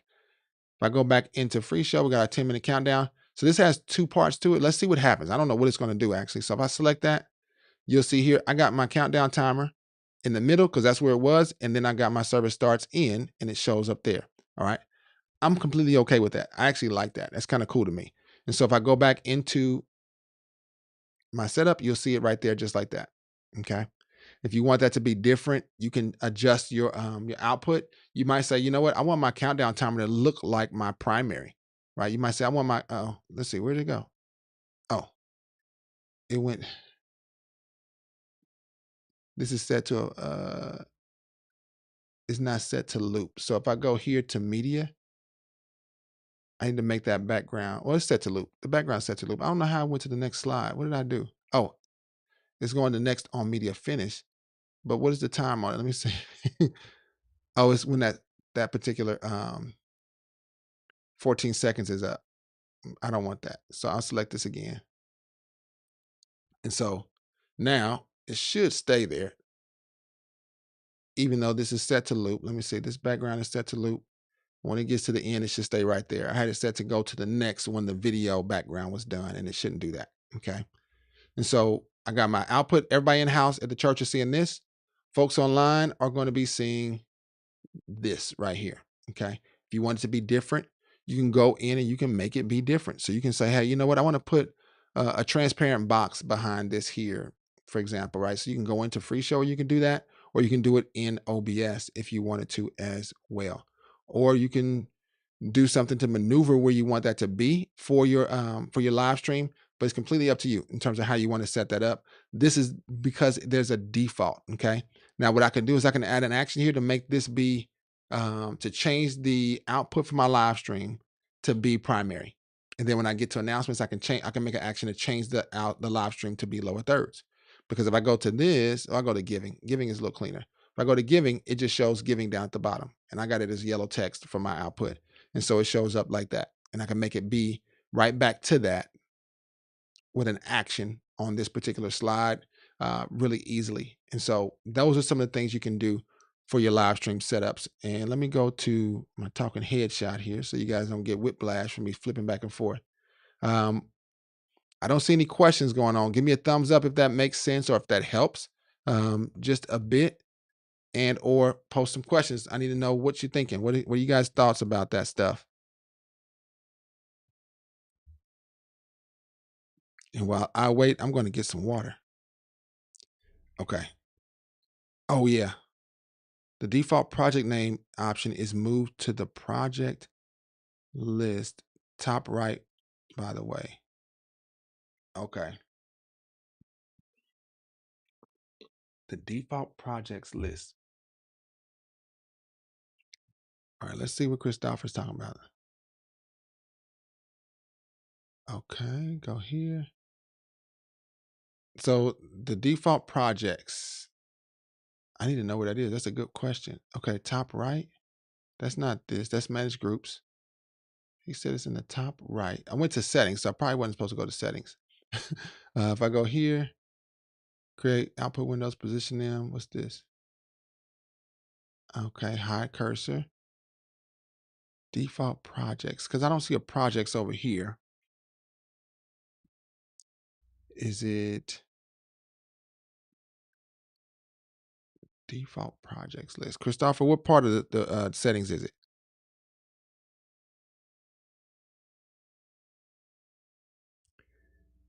Great question. Mark says, so if he wants to play videos, does he need to lock his live stream? The primary will be showing videos. Okay, so the primary is going to be showing videos. And what are you going to be showing on your live stream? Do you want the live stream to show those same videos would be my question. Oh, okay. So I go to show. If I go here. Oh, we got options there. Nice, nice, nice. I got you. So Christopher says, hey, you can make your settings to your projects right there next to the word projects. It just gives you some options. And you can say, show the project list on startup. I got that on. You can have that on or not. And then we got that there. Okay, so let's go back to, that's really cool, Christopher. I like that. To Mark's question is, what if I just want to show videos in-house and the timer only online? That is a really, really cool question. All right. So I don't know if I can display this while I'm streaming live, but we'll see. We shall see. All right. Let me go to my show, my FreeShow Friday, OBS, excuse me, setup here. All right. So here's what we got. We got our countdown going on here. Boom. Showing that. Yes. Then you would lock your live stream off. and it just is going to keep showing that. And then you got some videos you're going to add that you're going to play. So I'm going to go here. I'm going to just pull some random videos in. And I've got, I'll pull in this one. And I guess technically you can put it in the same spot, I think. Yeah, you can just put it right next to it. Just put the video right next to your countdown and you can automatically go to it.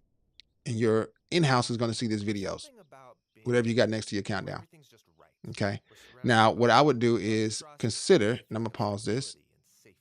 What I would say is, I paused the timer. What I would say is to maybe have an overlay for your in-house audience as well that shows that countdown on here. So you can add an overlay to this particular one. I don't know what overlay. I'll put this one up on top here for now. So they'll automatically show up, but I just don't know what that overlay is. Let me make sure it is a 10-minute countdown. So this is a timer. I'm gonna make it be the 10-minute countdown timer. Boom. All right, so now I've got that going there. And so your audience is gonna see this, and I'll mute that audio there. All right. And so your audience would see this and they'll see the countdown down there as well, but they'll be seeing the videos as well. And that was just a simple overlay that had a timer on it. Let me pause the video. Oh, I keep going to the timer. Let me pause it. Okay. And so that's going on at the same time. And you can even unlock this now. You can unlock your live stream. And when you're ready to go to the next thing and you go to announcements, it'll automatically shift. Now the overlay is still there. So I would need to take that overlay off. Let's see here. Go to announcements here. I don't know why. That should be changing. Oh, I didn't click it. Let me click on it. There we go. So clicking over here doesn't change anything. You got to select the slide, you guys, which makes sense. All right. And now both of them are in sync and changing with each other. Okay. So Christopher says you can also right click the slides and set specific outputs. That one is a really cool option that I've helped people set up as well. And so you can say, hey, I want this video to only be on a certain output. So let's see what that would look like. So without locking this out, so I'm gonna do this. I'm gonna play the countdown timer. And I'm gonna right click on this one and I'm gonna say specific outputs just to primary. All right. So let's see what happens when I go here. On the primary that shows up. I didn't have to do any locking or anything like that down here. Okay. And so that's another option that you can use for your videos. And then when you go to your next slide, that's set to change everything because it's not going to just one specific output. It's going to all of your outputs. All right. I love that. Brian says, P.S. I'm old. Oh, wait, let me see what he's got here. Brian says, I'm watching on a 65-inch TV, but when you bring a particular section for our attention, it's still hard to read. Can you blow up the verbiage, please? Ooh. Can I blow up the verbiage? I'm gonna have to do, let me go to my settings and see if I can change that real quick for my displays. If I go here and go to display settings, let me see what we got. All right, so that shows up here. I'll let you, well, I can't let you guys see it because I'm on full screen. All right, so let me see here. Let me change my display. I'm gonna try to at least. All right. This may or may not work. It's set to be 1920 by 1080. So it actually is as probably big as I can get it, Brian. I don't know how to make it bigger. Christopher, is there a setting to make my text bigger in FreeShow by default? Is that an option in here? Auto updates. Yeah, I don't know if that's an option right away. But I think this is, let me see if I can pull this. No. And I made my mouse a little bit bigger. Let's see here. Settings, theme, font size. Oh, snap. Settings, theme, and font size. Oh, man, I got mine set to 10. That's on me. Oh, Brian, talk to me. Tell me how you like me now. Come on with it. Can you see that? That's nice. Nice, nice. Oh, wow. Okay. Okay. Note to self. Oh, man, my video is about to turn up, y'all. I got all my settings updated now. So let me see. If I go to settings now, I think everything's just a little bit bigger. This seems about the same size, but that may be bigger. That may be bigger.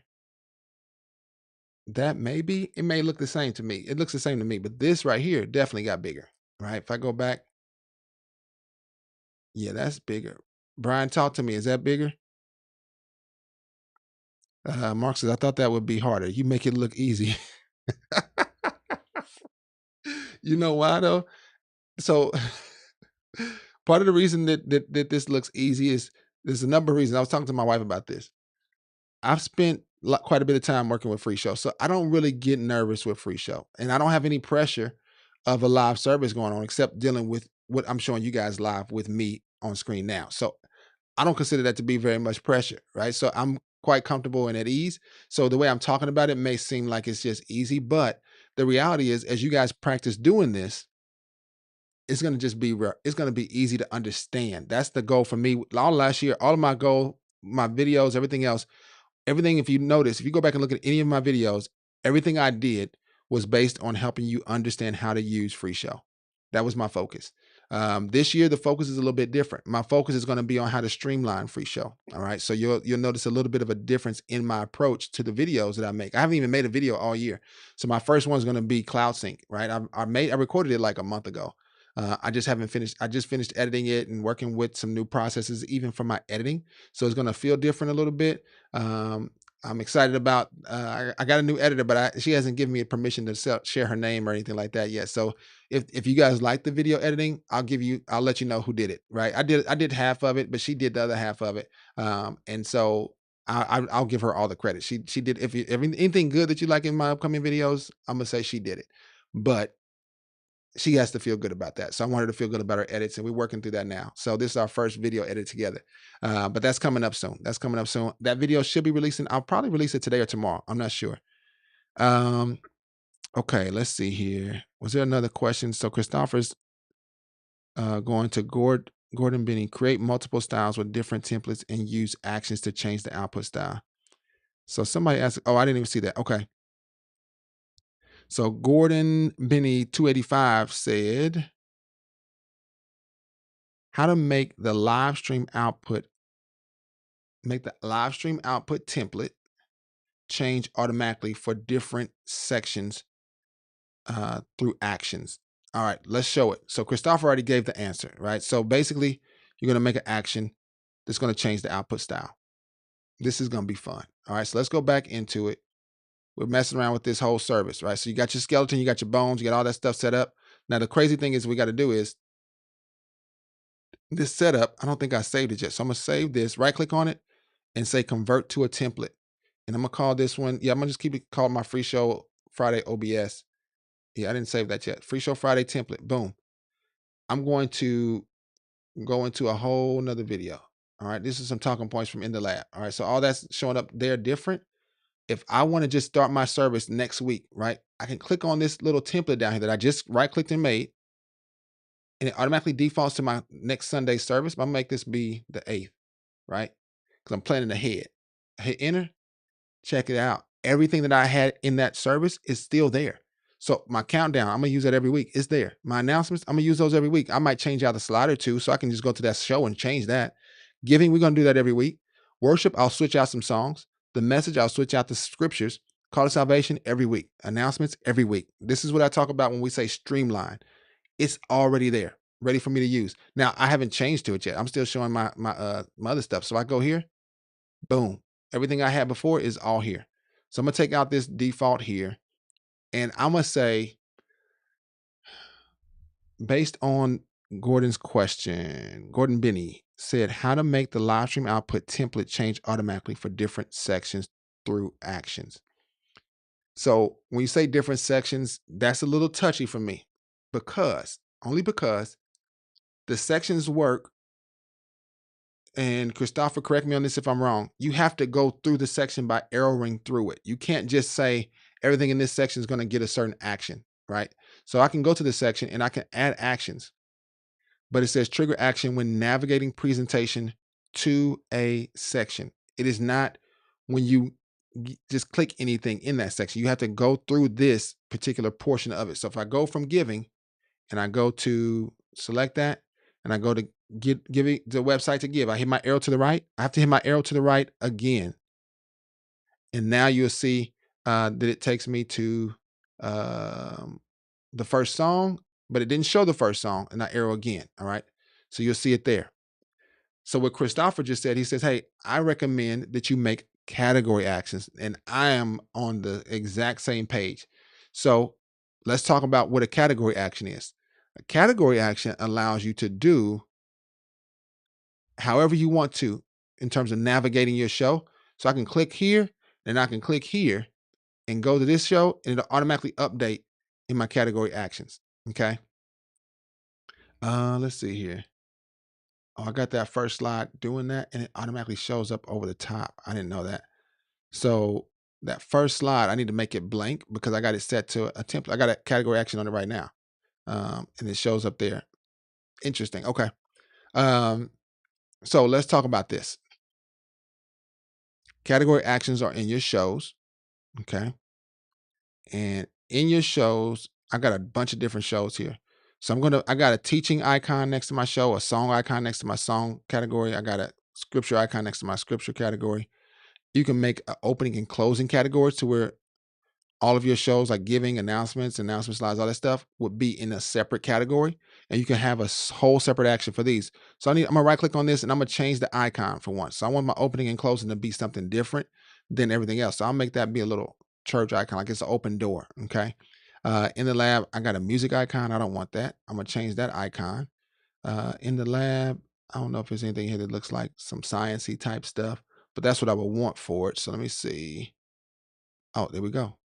Little scale thing that counts. All right. So I like to make my icons represent the actual category. Okay. That's important. It's valuable to me because that's going to show up in your show. Whatever those icons are, they're going to show up there. Okay. Let's see. This is call to salvation. I need to put that into my opening and closing. So I'm going to do a search real quick for call to salvation. And I'm just organizing. This is the streamline stuff I'm talking to you guys about. So I'm going to go to call to salvation and I'm going to drag this into my opening and closing. And now look at that. It has a little house icon next to it showing that this is actually a part of a category. So if I do a certain type of action for that category, that show is going to be affected by it. Very important. Announcements has a little house. It's going to be affected. Announcements too. Or these both are the same. So they both are announcements too. They both have that same house. They're in the same category group. So now here's what I'm going to do. I'm going to make an action first. I got to make an action. And I'm going to make this action be,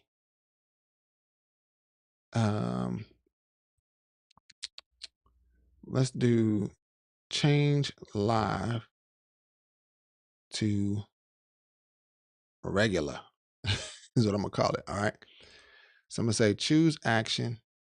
And what it's going to do is I want it to change the output. So go down here, output, change stage output.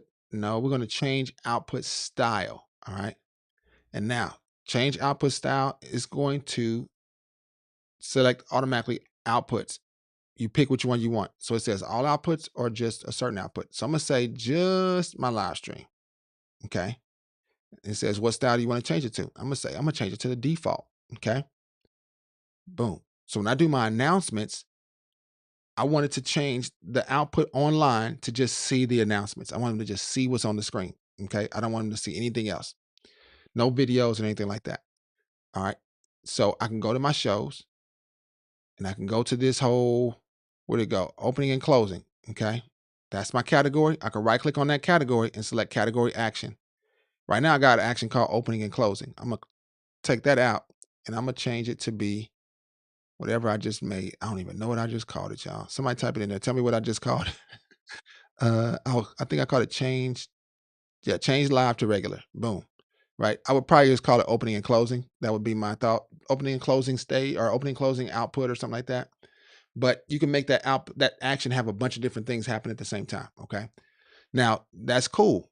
But I need to do another action for when I'm in my songs and messages and things like that. Because I only have this right here. This is my countdown. It looks like it's inside of the same thing as what would be like my presentation stuff, right? So for that, I'm going to make an action. I'm going to call this one change. I'll say change live to lower thirds. All right. And I'll say choose action. I'm gonna go down to the same settings. I'm gonna say output, change output style, and all outputs. Nope, just this live stream. And then to what? I want to go to my live training too. And now I can add other stuff in here. Maybe I want to change the stage layout and everything too when I go to my songs, because that's what I'm doing. I'm actually doing this for my songs and stuff like that. All right. And so then I'll say, okay, I'm done. I can close that. And I'm gonna go back to my shows. I'm gonna scroll down here. I'm gonna right click on this songs category because this is where I want it to show up. And I'm gonna do the same thing for scriptures too. So I got a category action option here. So I can select that. And I got it set right now to change the stage. I can put all those actions together in one action, but you can only pick one action in category action. So you got to make sure that the action you pick is going to include everything you want. So I'm gonna scroll back up here to change alphabetical order. Okay. Change live to lower thirds, because when we're singing, I do want to show the camera. When we're preaching, I do want to show the camera, but I want to show everything in lower thirds. So I'll select that. Boom. And boom. All right. So now my songs is going to change the style. And you'll see a little icon here because I only got one thing in that action. It shows you a little styles icon. Okay. That's my little styles icon right there. Same way for the opening and closing. I'm going to put the same thing on scriptures, because if I come from scriptures from one of my opening slides, it won't change. So I need to make sure I make that change too. So I'm gonna go to that category action here, and I'm gonna say change to live to lower thirds. Change live to lower thirds. All right. And so we got those there. And then I'm trying to look and see, do I have anything else? Any other types? I got that one and that one. So I got to go to my presentations. I believe. Oh, teaching. I call it teaching. I'm looking at this little icon here. This is in the teaching category, and that's fine. I'll right click on this. I'm gonna do that same category action. Select that, and I'm gonna scroll down to change. These are all the actions I made. I got a bunch of them. You won't have this many, so you're good for your search. It won't be so hard to see everything. But I'm gonna say change to lower thirds, and I'll close that out. Now, here we go. 10 minutes. Boom. Pay attention to this upper right. It's the default lower thirds. Even it's a transparent background, but it moved the start service to lower thirds. But when I go to my announcements, I'm gonna select it, and I'm gonna go to giving, because that one actually looks a little bit better. I think giving is in there. Boom. Check out what happened to my live stream. The live stream output is set to show lower the full screen. So giving is just gonna show up there. The pastor can still be talking like I'm talking right now, but they're gonna see the same thing that's happening in-house. But when I get to my first song, I select that first song, check out what happened to the live stream. It went back to lower thirds. All right. And I arrow to the right, and you'll see there it goes there. And I got my words yellow. Your words will probably default to white. I just changed my template to be yellow, so you won't see it exactly like that. Okay. But let's see here. If I go to, so announcements are here. I'll go to call to salvation. We got our scriptures going on. I got the scriptures going. That's lower thirds by default because of my live style. Okay. It's already set up. But when I go to call to salvation, I don't want the camera on. I want people coming to the altar or something like that, or altar call. Check out what happens. The live stream shows just an overlay of everything that's going on in terms of in FreeShow, but no cameras. It'll cover up the cameras. So that's what Christopher was talking about, Gordon. That's what I would recommend as well. I think it's something that can be really helpful. And you guys have been awesome. Y'all been sticking around. Like I said, I still see some folks on. It's been a long discussion. We're hitting 2 hours. This is usually where I wrap up. So Gordon says, thank you for the detailed explanation. Got it. What template should I choose in the live style? I would just go with the default one. There's a default one that automatically happens. When you make that, Christopher designed it to where now, when you do your styles and you select this plus sign and you select live, it automatically gives you a lower thirds. So it looks like, I'll show you what it looks like. It's just called lower thirds, and these are in alphabetical order. So it'll look like this, transparent lower thirds with a white text by default. You don't have to do anything special. And then your scripture lower thirds is going to be a transparent white box with a transparent background, and an orange scripture reference box. That's all by default. I didn't change anything to make that happen. That just came in there by default. So it'll automatically do that for you. If you want others, you can go to my website. I got a few others, like a upper thirds. Some people like upper thirds. So I did a upper thirds template. This, I believe those are all completely free. But if you don't change anything, I would say if you don't know, I would not change anything right away. If you're new to free show, don't even change anything. Just let it be there by default until you realize and get comfortable with what you're going to change. Like I said, this is me thinking streamline now, right? So I'm always thinking about how to streamline it. And I would say, don't change it. It works just fine. And then when you say, hey, you know what? I'm ready to change the color of that lower thirds box. Then you can go in and duplicate that template and then point it to here. But you don't have to make any special changes, Gordon. Okay. So yeah, for that style, it'll automatically come in with it. Okay. And it automatically came in. It's called live by default. I didn't even name it that. It just names it that itself. So you can keep it just like that. I just do so much training and demos. I've got a bunch of different stuff with different names because I play around with it so much. All right. For traditional use, you won't be playing around with it outside of what you plan to use it for. So you don't need to make a bunch of different ones. You have your one and practice it, learn it, master it. Okay. Other questions before we wrap up, you guys. I know we're getting close to the time for me to eat some lunch. Or it is time for me to eat some lunch, and I got another meeting later on at 3. But what questions do you guys have for me before we wrap up? We went through a lot of updates, you guys. I learned a lot today. Hopefully you all did too. I learned about how to change my size of my text. I did not know. I am sleep on that. I did not know that. That's so cool. All right. So that's really cool. So Brian, my video for the live sync or the syncing, the cloud sync is not going to have that update, but all my videos afterwards, I will make sure that that's a part of it. Okay. I'll probably have to make a video on how to make all the text bigger because that was really cool. All right. But bless you guys. I'm so grateful that you all were able to be a part of this. And hopefully you stick around for this year. It is going to be a different year. Like I said, we're going to be approaching Free Show totally different. Mark says it was a great session. Thanks, Mark. I'm excited for you too, my friend. You got a lot going on this weekend. This is going to be a fun journey. No, wait, was it you? Was it Mark or Jim? Who's going live? Let me make sure I got that right. It won't let me go up that far. Am I right about that, Mark? Are you the one going live? Uh-oh. My whole thing froze up. Oh. Hopefully you guys can still hear me. But if I'm right about that, let me know. My computer's chopping up on me now for some reason. But I'm excited about that. So if you don't have any other questions, let me make sure I'm not missing anybody's questions. Oh, Jim is going live. I'm sorry. So Jim's going live. He's got an exciting weekend coming up. All right. So thanks for letting me know about that, Mark. But yes, so I appreciate you guys jumping on. Like I said, shoot me an email or a comment on any videos if you got questions, or just, I think you can post questions in the community. I don't know how you can post questions on YouTube without it being on a video, but I usually will see all those. I respond to those as quick as I can from my phone usually. Mark says he's going to start live streaming, but have been live in-house. That's awesome. That's awesome. All right. With that being said, I've been Gary. That was on some movie. I've been Gary. That was on like a Marvel movie, I think. It was a guy. He was, yeah, that's a whole nother story. All right. Bless you guys. And I'll talk to you next time. Thank you for watching this video. I really